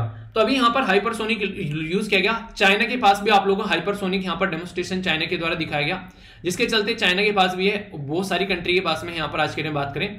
अगर बात करें इंडिया जो है वो ऑलरेडी इसके ऊपर काम कर रहे हैं। तो हाइपरसोनिक मिसाइल जो है यहाँ पर वो काफी एक ताकतवर वेपन है, जो कि ट्रेडिशनल जो मिसाइल है उनसे डिफरेंट है। और सबसे इंपॉर्टेंट बात यह है, रडार जो होती है वो इसको यहाँ पर आइडेंटिफाई नहीं कर पाती है, ठीक है। तो हाइपरसोनिक वेपन सिस्टम जो है वो आने वाले टाइम में एक काफी ह्यूज इंपैक्ट डाल सकता है और ज्यादा डिस्ट्रॉय करने वाला एक सिस्टम यहाँ पर आप लोगों को देखने को मिल सकता है, ठीक है। तो ये मुद्दा इसके बारे में जो आप लोग समझ सकते हैं, कंफ्यूजन आप लोगों को इसको लेकर नहीं होना चाहिए वैसे, ठीक है। आगे अगर बात करते हैं यहाँ पर, ये काफी इंपॉर्टेंट आर्टिकल आप लोगों को देखने को मिलेगा, नेशनल लैंड मोनेटाइजेशन कॉर्पोरेशन के बारे में बात की जा रही है। अगर कोई पूछ ले कि नेशनल लैंड मोनेटाइजेशन कॉर्पोरेशन क्या है, तो सबसे पहले तो ये याद रखिएगा यहाँ पर, ये एक तरीका पीएसयू टाइप में बनाया जा रहा है, एक तरीके गवर्नमेंट की एजेंसी है, स्पेशल पर्पज व्हीकल जिसको बोला गया है। स्पेशल पर्पज जो व्हीकल होता है बेसिकली, जिसको आप लोग यहाँ पर normally special purpose vehicle SPV बोलते हैं, तो इसका मतलब होता है किसी पर्टिकुलर पर्पज के लिए बनाया गया है। इसका पर्पज क्या है? इसका पर्पज ये है कि आज की डेट में जो गवर्नमेंट है उसके पास में दुनिया भर की जमीन पड़ी हुई है इधर उधर। जैसे अगर मैं बात करूं, हमारी कंट्री में रेलवे के पास में 11 लाख एकड़ जमीन पड़ी हुई है, डिफेंस मिनिस्ट्री के पास में लगभग 17 से 18 लाख एकड़ जमीन पड़ी हुई है। वो बहुत सारी जमीन इसमें से ऐसी है जो खाली पड़ी हुई है, जिसको कोई इस्तेमाल ही नहीं हो रहा है, तो उसका इस्तेमाल किया जा सकता है क्या? तो यहां पर बोला गया जी हाँ। इसी को ध्यान में रखते हुए निर्मला सीतारमण जी जो हमारी कंट्री की फाइनेंस मिनिस्टर हैं, उनके द्वारा जब बजट प्रस्तुत किया गया 2021-22 का, उसमें इनके द्वारा प्रस्तुत कर दिया गया एक पर्टिकुलर सिस्टम जिसको बोला गया यहाँ पर नेशनल लैंड मोनेटाइजेशन कॉर्पोरेशन। इनके हमारे देश में एक ऐसा सिस्टम बनाया गया जो कि जो लैंड खाली पड़ी हुई है, फालतू पड़ी हुई है, उनको कैसे मोनेटाइज करके हम लोग यूज कर सकते हैं, जो कि सरप्लस पड़ी हुई है यानी कि ज्यादा है या फिर उसको यूज नहीं किया गया, कोई ऐसी जमीन को हम लोग यूज कर सकते हैं। ये सारा पैसा किसके अंदर जाएगा? फाइनेंस मिनिस्ट्री के अंदर जाएगा, और फाइनेंस मिनिस्ट्री यहां पर जो नेशनल लैंड मोनेटाइजेशन कॉर्पोरेशन की पापा है, ऐसा आप लोग बोल सकते हैं। ठीक है, तो ये सारी चीजें जो एक कंपनी रहेगी पर कंप्लीटली गवर्नमेंट के ओन है यहाँ पर, ये आप लोगों को यहाँ पर नजर आ जाएगा। इसमें कई तरीके की चीजें आप लोगों को देखने को मिलेगी। बोला गया डिफरेंट रीजन है कि गवर्नमेंट जो मोनेटाइजेशन जो एसेट्स है, तो यहाँ पर एक तरीके से देखिए आप लोगों को ये नजर आएगा यहाँ पर कि जो चीजें अब तक अनयूज्ड हैं, एक तो उनको यूज कर सकते हैं, प्राइवेट प्लेयर भी यहाँ पर आकर काम कर सकते हैं, वो चीजें आप लोगों को देखने को मिलेगी। तो कई सारी अच्छी चीजें जिसके चलते यहाँ पर काम किया जा सकते हैं। अगर बोला गया कि आने वाले टाइम में 5 ट्रिलियन की इकोनॉमी हम लोग को बनानी है, तो वो भी एक मुद्दा आप लोगों को यहाँ पर देखने को मिलेगा कि 5 ट्रिलियन की इकोनॉमी बनानी है, तो उसमें भी जरूरी है। और प्राइम मिनिस्टर मोदी के द्वारा यहाँ पर इसको चेयर किया गया था जब कोई ऐसा सिस्टम हम लोगों ने क्रिएट करने की बात की गई है। ठीक है, तो ये यहाँ पर काफी अच्छे से इसको इंप्लीमेंट किया जा रहा है। अभी यहाँ पर अगर हम लोग प्रॉपर वे में काम करते हैं तो यहाँ पर अलग अलग एरिया से पैसा ला सकते हैं, पब्लिक प्राइवेट इन्वेस्टमेंट करा सकते हैं, और फिर आगे हम लोग को उसका इंप्लीमेंटेशन देखने को मिलेगा और वहां से चीजें और नॉर्मल होती नजर आएंगी। नेशनल इन्वेस्टमेंट और इंफ्रास्ट्रक्चर जो फंड है यहाँ पर इंडिया के अंदर में, उसमें यहाँ पर अच्छा खासा पैसा यहाँ पर बात की जा रही थी कि लगभग यहाँ पर जो इनके द्वारा बोला गया था ना कि अभी यहाँ पर LIC का जो IPO लाया जाएगा, उससे पहले इनके द्वारा बोला गया था कि टोटल मिलाकर यहाँ पर लगभग 1.1 लाख करोड़ रुपए इकट्ठा करेंगे, 1.25 लाख रुपए। ठीक है, पर लेकिन ऐसा हुआ नहीं यहाँ पर, इसके चलते कोविड-19 और ये सारी इश्यूज सामने निकल कर आए। तो अभी बात की जा रही है कैसे यहाँ पर काम करेंगे। जैसे कि मान लो एयरपोर्ट है वो अदानी को दे दिए, ठीक है, तो बोला जा रहा है कि आने वाले टाइम में एयरपोर्ट अथॉरिटी के लगभग कई सारे एयरपोर्ट जो है 6 सिटी के जो एयरपोर्ट है, जो कि यहाँ पर गवर्नमेंट को 2,440 जो यहाँ पर बेसिकली जो रुपये हैं वो आप मिलते हुए नजर आएंगे। तो ये कितना इफेक्टिव है, तो देखने वाली बात है कि कैसे हम लोग उसको यूटिलाइज कर रहे हैं। तो ये बातें यहाँ पर बताने की कोशिश की जा रही है। ठीक है, तो नेशनल मोनेटाइजेशन का सिस्टम क्या है वो आप लोग समझिएगा, कंफ्यूजन नहीं होना चाहिए। टेक्स्ट एंड कॉन्टेक्स्ट में ये कुछ ऐसे हैं जिनके बारे में याद रखिएगा, कुछ न्यूज आती हैं जैसे एसेट्स फॉर फ्यूजिटिव। ठीक है, तो यहाँ पर अभी यहाँ पर 19,111 करोड़ रुपए जो है यहाँ पर अभी जो वर्थ के यहाँ पर सीज किए गए हैं विजय माल्या की प्रॉपर्टी नीरव मोदी से और मेहुल चोकसी से। तो यहाँ पर prevention and the money laundering act का यूज किया जा रहा है। इसी के साथ में यहाँ पर स्कॉलरशिप के बारे में बात की जा रही है। एक स्कीम है जिसका नाम PMSSC, ठीक है, यानी कि यहाँ पर याद रखिए पोस्ट मैट्रिक स्कॉलरशिप है बेसिकली यहाँ पर। तो ये एक शेड्यूल कास्ट के लिए यहाँ पर ये तैयार की जा रही है। ठीक है, इसी के साथ में श्रीलंका को ऐड दिया, उसके बारे में पोलियो वैक्सीन के बारे में बातें की जा रही है। पॉइंट्स हैं बेसिकली आप लोगों के लिए, सिटीजन कितने यूक्रेन छोड़कर भाग चुके हैं वो डेटा पॉइंट यहाँ पर दे रखा है। तो ये कुछ बेसिक पॉइंट है जिनको आप लोग एंजॉय कर सकते हैं, कोई कंफ्यूजन आप लोगों को इसको लेकर माइंड में नहीं होना चाहिए। ठीक है, तो ये बातें हैं, अगर कोई कंफ्यूजन हुआ कर तो आप लोग उसको बता दिया करो। ऐसा नहीं है कि उसको माइंड में रख के चलना है कि हाँ बस ऐसे ही कि समझ में नहीं आ रहा है फिर भी बस हाँ हाँ हूँ चल रहा है, वो वाली चीजें नहीं होनी चाहिए। तो इसके बारे में थोड़ा ध्यान रखिएगा। ठीक है, तो ये बेसिक चीजें। एक आर्टिकल जो काफी इंपॉर्टेंट है मैं आप लोगों को बताने जा रहा हूँ, वो ध्यान से सुनिएगा। यहाँ पर बेसिकली अभी हम लोगों ने अनएम्प्लॉयमेंट के बारे में बातें की थी, तो उससे रिलेटेड ये पूरा आर्टिकल है यहाँ पर, जिसमें आप लोग कई सारी चीजें जानने को मिलेगी। GS पेपर 3 के साथ में आप लोग इसको कवर कर सकते हैं। ठीक है, तो ये काफी एक इंपॉर्टेंट आर्टिकल है जो कि आंसर राइटिंग में भी आप लोगों के लिए इंपॉर्टेंट हो सकता है। तो इसको आइए ध्यान से डिस्कस करते हैं। सबसे पहले बात करते हैं क्या क्या बातें की जा रही है। इंटरनेशनल लेबर ऑर्गेनाइजेशन जिसको आप लोग ILO बोलते हो, तो यहाँ पर ये लेबर फोर्स का कैसा काम चल रहा है उसके बारे में बात करते हैं। तो बोला जा रहा है हमारी कंट्री में जो जॉब है, यानी कि इंडिया की जो एम्प्लॉयमेंट जो पॉपुलेशन है, यानी कि बात करें ओवर एज 15, अगर 15 से ऊपर की एज के बारे में बात करें, वो गिरती जा रही है। यानी कि 2005 में 55% हमारी जो लोग थे वो एक तरीके से जॉब में थे यहाँ पर किसी न किसी तरीके से। 2020 में घटकर ये 43% आ गए।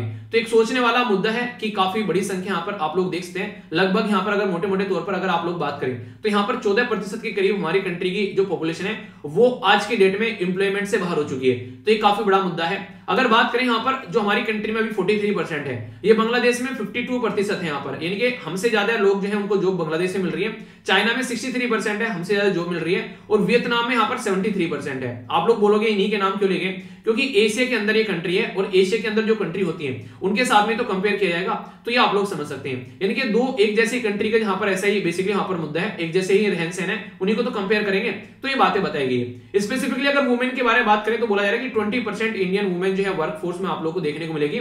जबकि अगर बात करें दूसरी कंट्रीज के अंदर में यहाँ पर 30 से लेकर 70% तक वुमेन वर्कफोर्स रहती है, यानी कि महिला जो है वो काम करती है हमारे देश में, जबकि ओनली 20% है। तो आंसर राइटिंग या फिर एस्से राइटिंग में ये डेटा आप लोग यूज कर सकते हैं, इंपॉर्टेंट है। यहाँ पर CMIE यहाँ पर इसके द्वारा जब डेटा प्रस्तुत किया गया तो इसके चलते भी यहाँ पर इनके द्वारा बातें बताई गई। यहाँ पर देखिए क्या होता है, कई सारी ऑर्गेनाइजेशन होती है जब यहाँ पर डेटा बताती है तो हल्का सा इनके बारे में आप लोग याद रखते हैं। अगर कोई ऐसा डेटा प्रस्तुत किया जाता है तो आप लोग उसको यूज कर सकते हैं आंसर राइटिंग के लिए भी, ठीक है। तो इसलिए यहाँ पर मैं इसके बारे में बता देता हूँ। इसके द्वारा भी यहाँ पर सजेस्ट किया गया कि मैन्युफैक्चरिंग और जो सर्विस सेक्टर है वो लगभग 1 करोड़ जॉब जो है वो दिसंबर से लेकर यहाँ पर 2016 से और यहाँ पर दिसंबर 2021 तक हम लोगों ने लॉस्ट कर दी है, यानी कि 1 करोड़ लोग जो है वो अपनी जॉब खो चुके हैं यहाँ पर।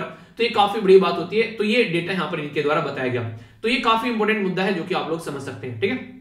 नॉर्मली हमारी कंट्री में अगर जॉब के बारे में बात करें तो कैसे आप लोगों को देखने को मिलेगी, एक तो होती है इनफॉर्मल। इनफॉर्मल के बारे में जब आप लोगों से बात करता हूं तो आप लोगों के माइंड में तुरंत आना चाहिए इनफॉर्मल मतलब जैसे कि रेडी लगाने वाले, ठीक है, कोई इस तरीके से भुट्टे बेचने वाले, सड़कों पर इस तरीके से काम करने वाले, जो कि यहाँ पर डे बाय डे कमाते हैं और डे बाय डे खाते हैं और उसके बाद में फिर अपनी जिंदगी को व्यतीत करते हैं। अगर आज के दिन कमाई नहीं होगी तो घर में चूल्हा नहीं जलेगा, वो वाली हालत आप लोगों को देखने को मिलेगी। और हमारी कंट्री में 90% के करीब जो पॉपुलेशन जो वर्क फोर्स में है वो इसी एरिया में आप लोगों को नजर आएगी। तो इसलिए कई बार इसके इर्द गिर्द आप लोगों को कंट्रोवर्सी भी नजर आ जाती है। तो इनफॉर्मल सेक्टर जो है वो काफी बड़ा आप लोगों को देखने को नॉर्मली मिल जाता है। तो अगर बात करें वर्ल्ड वाइड, अगर आप लोग बात करें तो इनफॉर्मल सेक्टर जो है वो कितना है, वो सबसे बड़ा इनफॉर्मल सेक्टर आप लोगों को देखने को मिलेगा 1.8 बिलियन के करीब यहाँ पर, यानी कि 60% यहाँ पर इनफॉर्मल सेक्टर आप लोगों को नजर आएगा और 40% फॉर्मल। और हमारी कंट्री के अंदर तो यहाँ पर ये मान किया जाता है कि 90% इनफॉर्मल सेक्टर है और 10% जो है वो फॉर्मल सेक्टर है। रीजन क्या है, मैक्सिमम लोग जो है 50% से भी ज्यादा लोग जो है वो एग्रीकल्चर यानी कि खेती बाड़ी के ऊपर टिके हुए हैं और खेती बाड़ी जो है यहाँ पर वो इनफॉर्मल कैटेगरी में आती है। तो इसलिए समझिएगा फॉर्मल क्या होता है, प्रॉपर ऑफिस में जाना, एक प्रॉपर डेस्क जॉब करना, आप लोगों को सारी फैसिलिटी यहां पर मिलेगी फॉर्मल सेक्टर के अंदर जब आप लोग काम करेंगे।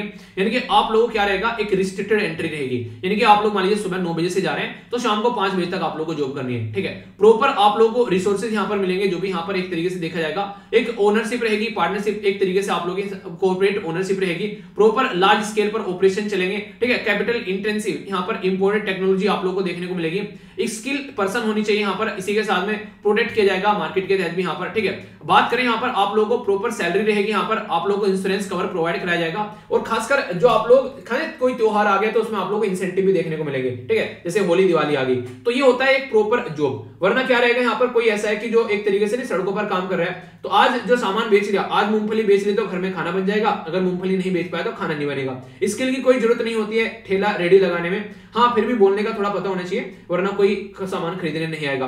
अनरेगुलेटेड होता है क्योंकि यहाँ पर काफी सारी चीजें आप लोगों को देखने को मिलेगी कि जो पैसा इनके द्वारा कमाया जाता है वो नॉर्मली बैंकिंग सिस्टम के थ्रू नहीं जाता है। रीजन क्या है, कई बार आप लोगों को गोलगप्पे बेचने वाले भी सड़कों पर लाखों रुपए कमाते हुए नजर आएंगे, जबकि 2-3 घंटे की जॉब होती है। तो यहाँ पर ये एक ऐसा सेक्टर है जिसमें पैसे का कोई ऐसा नहीं है कि हम आप लोग अंदाजा लगा सके, क्योंकि कई बार कोई ऐसे होते हैं जैसे कि कोई एक ऐसी दुकान फेमस होती है जिसकी कुछ हद नहीं है और वहां पर इतना सारा कमाई होती है कि कोई एक नॉर्मल बिजनेसमैन भी ना कर पाए, तो वो देखने को मिलेगा। तो इसलिए यहाँ पर कई बार ये समझ में नहीं आता है कि इनफॉर्मल सेक्टर को लेके कैसे चलना है। तो कोशिश ये की जाती है कि इनफॉर्मल को फॉर्मल में कन्वर्ट कर दो, उससे क्या होगा, उससे पता रहेगा देश के अंदर कहां पर कितना पैसा बन रहा है, जो उसको सिस्टम के थ्रू लाया जाएगा, बैंकिंग सिस्टम के थ्रू पेमेंट वगैरह होगा, तो इसके चलते सारी चीजों को ट्रेस किया जा सकता है। तो नॉर्मल जो इकोनॉमी है यहाँ पर, जो अमीर कंट्री है वो यहाँ पर इसके ऊपर काफी फोकस देकर चलती है, ठीक है। तो ये मुद्दा आप लोग यहाँ पर देख सकते हैं। यहाँ पर बात की जा रही है कि चेंज अभी यहाँ पर देखने को मिला इनफॉर्मल सेक्टर में। अगर आप लोग बात करें, ठीक है, क्या क्या चेंज यहाँ पर देखने को मिल रहा है, तो 2004 से लेके 2000 जो यहाँ पर बेसिकली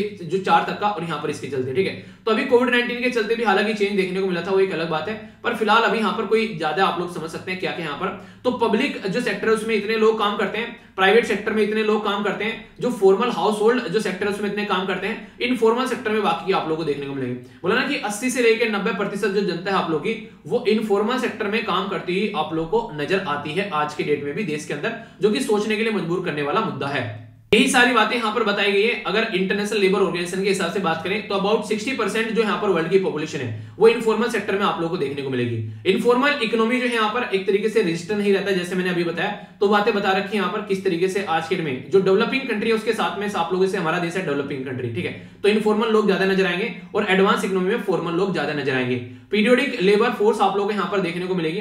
पीरियोडिक लेबर फोर्स जो सर्वे के द्वारा बताया गया कि 90% के करीब इंडियन का इनफॉर्मल सेक्टर में आप लोगों को लोग नजर आएंगे। तो इसको आगे चलकर फॉर्मलाइज करने की बात की जा रही है। तो अभी ये था कि जैसे कोविड-19 के चलते भी यहां पर कई सारी दिक्कतें देखने को मिली, तो बहुत सारे लोग जो है अभी यहां पर ये बोला जाता है कि फॉर्मलाइज हो गए। देखिए हुआ क्या, इनफॉर्मल वाले जो शाम को रेडी लगाने वाले थे, ठेले लगाने वाले थे, उनके कईयों के काम बर्बाद हो गए। तो यहां पर ये बोला गया कि एसबीआई की एक रिपोर्ट के द्वारा कि फॉर्मलाइजेशन हो गया। तो फॉर्मलाइजेशन नहीं होता यार ये, ठीक है। तो इसको इस तरीके से नहीं हम लोग देख सकते हैं। तो कई सारी ऐसी बातें होती हैं जिनको आप लोग समझ सकते हैं और कोई कंफ्यूजन हो तो उनको आप लोग दूर भी कर सकते हैं, ठीक है। न्यूज एनालिसिस के ऊपर ध्यान डालते हैं यहां पर क्या क्या मुद्दे आप लोगों को यहां पर देखने को मिल रहे हैं। फ्यूल और प्राइस हाइक के बारे में यहां पर बेसिकली बात की जा रही है। अभी हमारे देश में पेट्रोल और डीजल के जो प्राइस हैं वो 80 पैसे बढ़ गए हैं और एलपीजी सिलेंडर का जो प्राइस है वो 50 रुपए यहां पर बढ़ गया है। तो उसी के चलते यहां पर बातें देखने को मिल रही है। यानी कहने का मतलब यहां पर यह कि इलेक्शन की वजह से ये चीजें रुकी हुई थी, फिर से यहां पर प्राइस जो है वो आप लोगों को बढ़ते हुए नजर आ रहे हैं, जिसकी वजह से यहाँ पर जो क्रूड ऑयल है अगर उसके बारे में बात करें आज के दिन में उस पर क्या क्या चीजें होती हैं। जैसे कि मान लीजिए 48 रुपए का था पहले नवंबर में, अभी मार्च में 49 का हो गया यहाँ पर ये, ठीक है। जो प्राइस चार्ज किया जाता है डीलर का, ठीक है, एक्साइज ड्यूटी लगती है यहाँ पर, फिर यहाँ पर डीलर कमीशन लगता है, फिर वेट लगता है। एक्साइज ड्यूटी जाती है सेंट्रल गवर्नमेंट के खाते में, ठीक है, डीलर का कमीशन डीलर के खाते में चला गया, वेट जाता है यहाँ पर स्टेट गवर्नमेंट के खाते में। तो इससे आप लोग एक अंदाजा लगा सकते हैं यहाँ पर कि इस तरीके से आप लोगों को जो प्राइस मिलता है वो ये देखने को मिलेगा, ठीक है। यानी कि 90 ईयर्स से ऊपर आप लोगों को पे करना पड़ता है। तो ये आप लोगों की पॉकेट पर इंपैक्ट डालता है, ये बातें हैं, ठीक है। एक इंपॉर्टेंट आर्टिकल यहाँ पर G23 के बारे में बात की जा रही है, यानी कि कांग्रेस का जो ग्रुप है G23 उसके बारे में बातें की जा रही है। अभी यहाँ पर मुद्दा ये निकल कर आ रहा है कि ये जो ग्रुप है ना आज की डेट में, ये यहाँ पर कांग्रेस को डिवाइड करने की बात कर रहा है। तो ये G20 वो कोई ग्रुप वैसा नहीं है, ये एक पॉलिटिकल मुद्दा है, इसको आप लोग इग्नोर भी कर सकते हैं, ठीक है। आगे बात करते हैं यहाँ पर यूनियन कैबिनेट के द्वारा अप्रूव कर दिया गया जो MCD है यहाँ पर, यानी कि म्युनिसिपल जो दिल्ली म्युनिसिपल कॉर्पोरेशन के जो एरिया है यहाँ पर अलग अलग उनको मर्ज करने की बात की जा रही है, ठीक है। दिल्ली म्युनिसिपल कॉर्पोरेशन हो गया यहाँ पर, ठीक है। इसी के साथ में यहाँ पर नॉर्थ दिल्ली म्युनिसिपल कॉर्पोरेशन हो गया, ईस्ट दिल्ली म्युनिसिपल कॉर्पोरेशन हो गया, उनको मिलाने की बात की जा रही है, ठीक है। तो रीयूनिफिकेशन की बात उनकी की जा रही है, उसके लिए बिल लाया जा रहा है। तो ये माना जा रहा है कि आने वाले टाइम में जो दिल्ली के अंदर इलेक्शन हो रहे हैं उसकी तैयारी यहाँ पर ये चल रही है। बाकी देखते हैं क्या मुद्दा बनता है। फाइनेंस इलेक्शन टास्क फोर्स के बारे में बात करें तो इजराइल के प्राइम मिनिस्टर हमारी कंट्री में आने वाले हैं, इनका नाम है नफ्ताली बेनेट, ठीक है। तो नाम याद रखिएगा, पहले बेंजामिन नेतन्याहू हुआ करते थे, अभी यहाँ पर अप्रैल 3 से लेकर 5 तक रहेंगे। तो क्या मुद्दों पर बात की जाएगी, 5 एग्रीमेंट साइन करने की बात की जा रही है, आएंगे क्या साइन करेंगे तो देख लेंगे।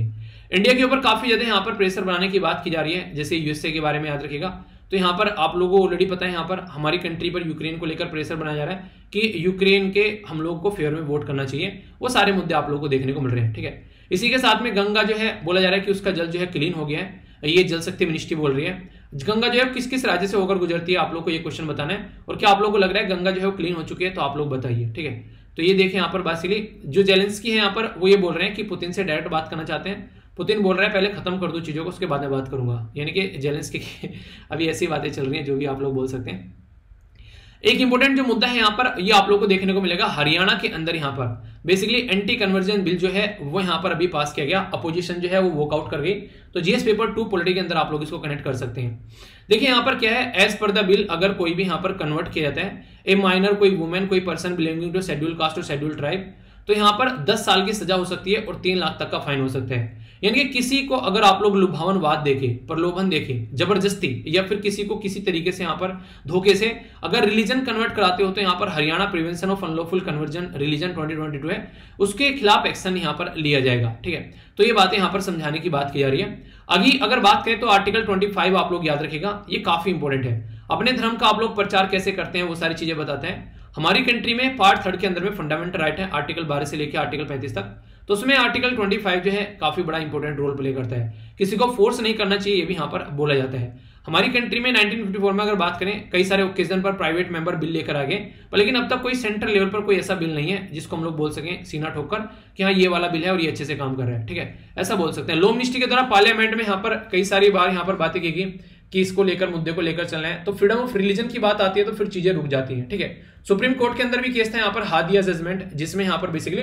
बोला गया कि अपनी जिंदगी को अपने हिसाब से डिसीजन ले सकते हैं, ऐसा नहीं कि उनके ऊपर आप लोग फोर्स करोगे चॉइस, यानी कि कोई अपनी शादी अगर करना चाहता है तो आर्टिकल 21 उनको पावर देता है कि वो अपने लाइफ पार्टनर जो है वो खुद से चूज कर सकते हैं। ऐसी बात यहां पर बोली जा रही है। तो बहुत सारे ऐसे मुद्दे हैं जिनको आप लोग समझ सकते हैं और इनको अपनी लाइफ में भी आप लोग उतार सकते हैं। तो ये थी बेसिक चीजें, इसके बारे में कोई कंफ्यूजन आप लोगों को यहाँ पर इसके बारे में नहीं होना चाहिए। अगर कोई डाउट होगा तो इसके बारे में आप लोग जरूर बताइएगा, ठीक है। तो फिर भी अगर देखिए कोई भी डाउट होगा ना तो आप लोगों को बिल्कुल क्लैरिटी होनी चाहिए। तो इस तरीके से चीजों को लेकर चलोगे तो लंबे समय तक चीजों को याद भी आप लोग रख पाओगे। काफी अच्छे आंसर दिए गए यहाँ पर श्वेता के द्वारा, जो क्वेश्चन मैंने पूछे थे। तो आप लोग यहाँ पर देख सकते हैं सारे डिटेल में आंसर दिए गए। 78 आर्टिकल जो है फंक्शनिंग करता है इन्फॉर्मेशन जो प्रेसिडेंट के लिए। बाकी यहाँ पर इनके द्वारा फाइनेंस कमीशन के बारे में बता दिया गया। 2+2 dialogue India USA, India Japan, Australia, Russia, ठीक है।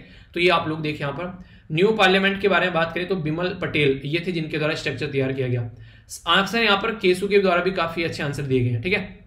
आज की जो वोकैबुलरी है यहाँ पर स्क्रिप्टेड का मतलब होता है एक तरीके से पटकथा, स्क्रिप्टेड चीज, ठीक है।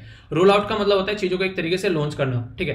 पैक्ट का मतलब है नुकीला, इसी के साथ में इंडिजिनस स्वदेशी। रैंप अप का मतलब यानी कि बढ़ाना। तो ये 5 शब्द है, वैसे कई सारे शब्द मैंने आप लोगों को वीडियो के अंदर ही बताए, ये एक्स्ट्रा है, ठीक है। आज का डिस्कशन यहीं पर समाप्त करते हैं। मैं आशा करता हूं आप लोगों ने अच्छे से एंजॉय किया होगा।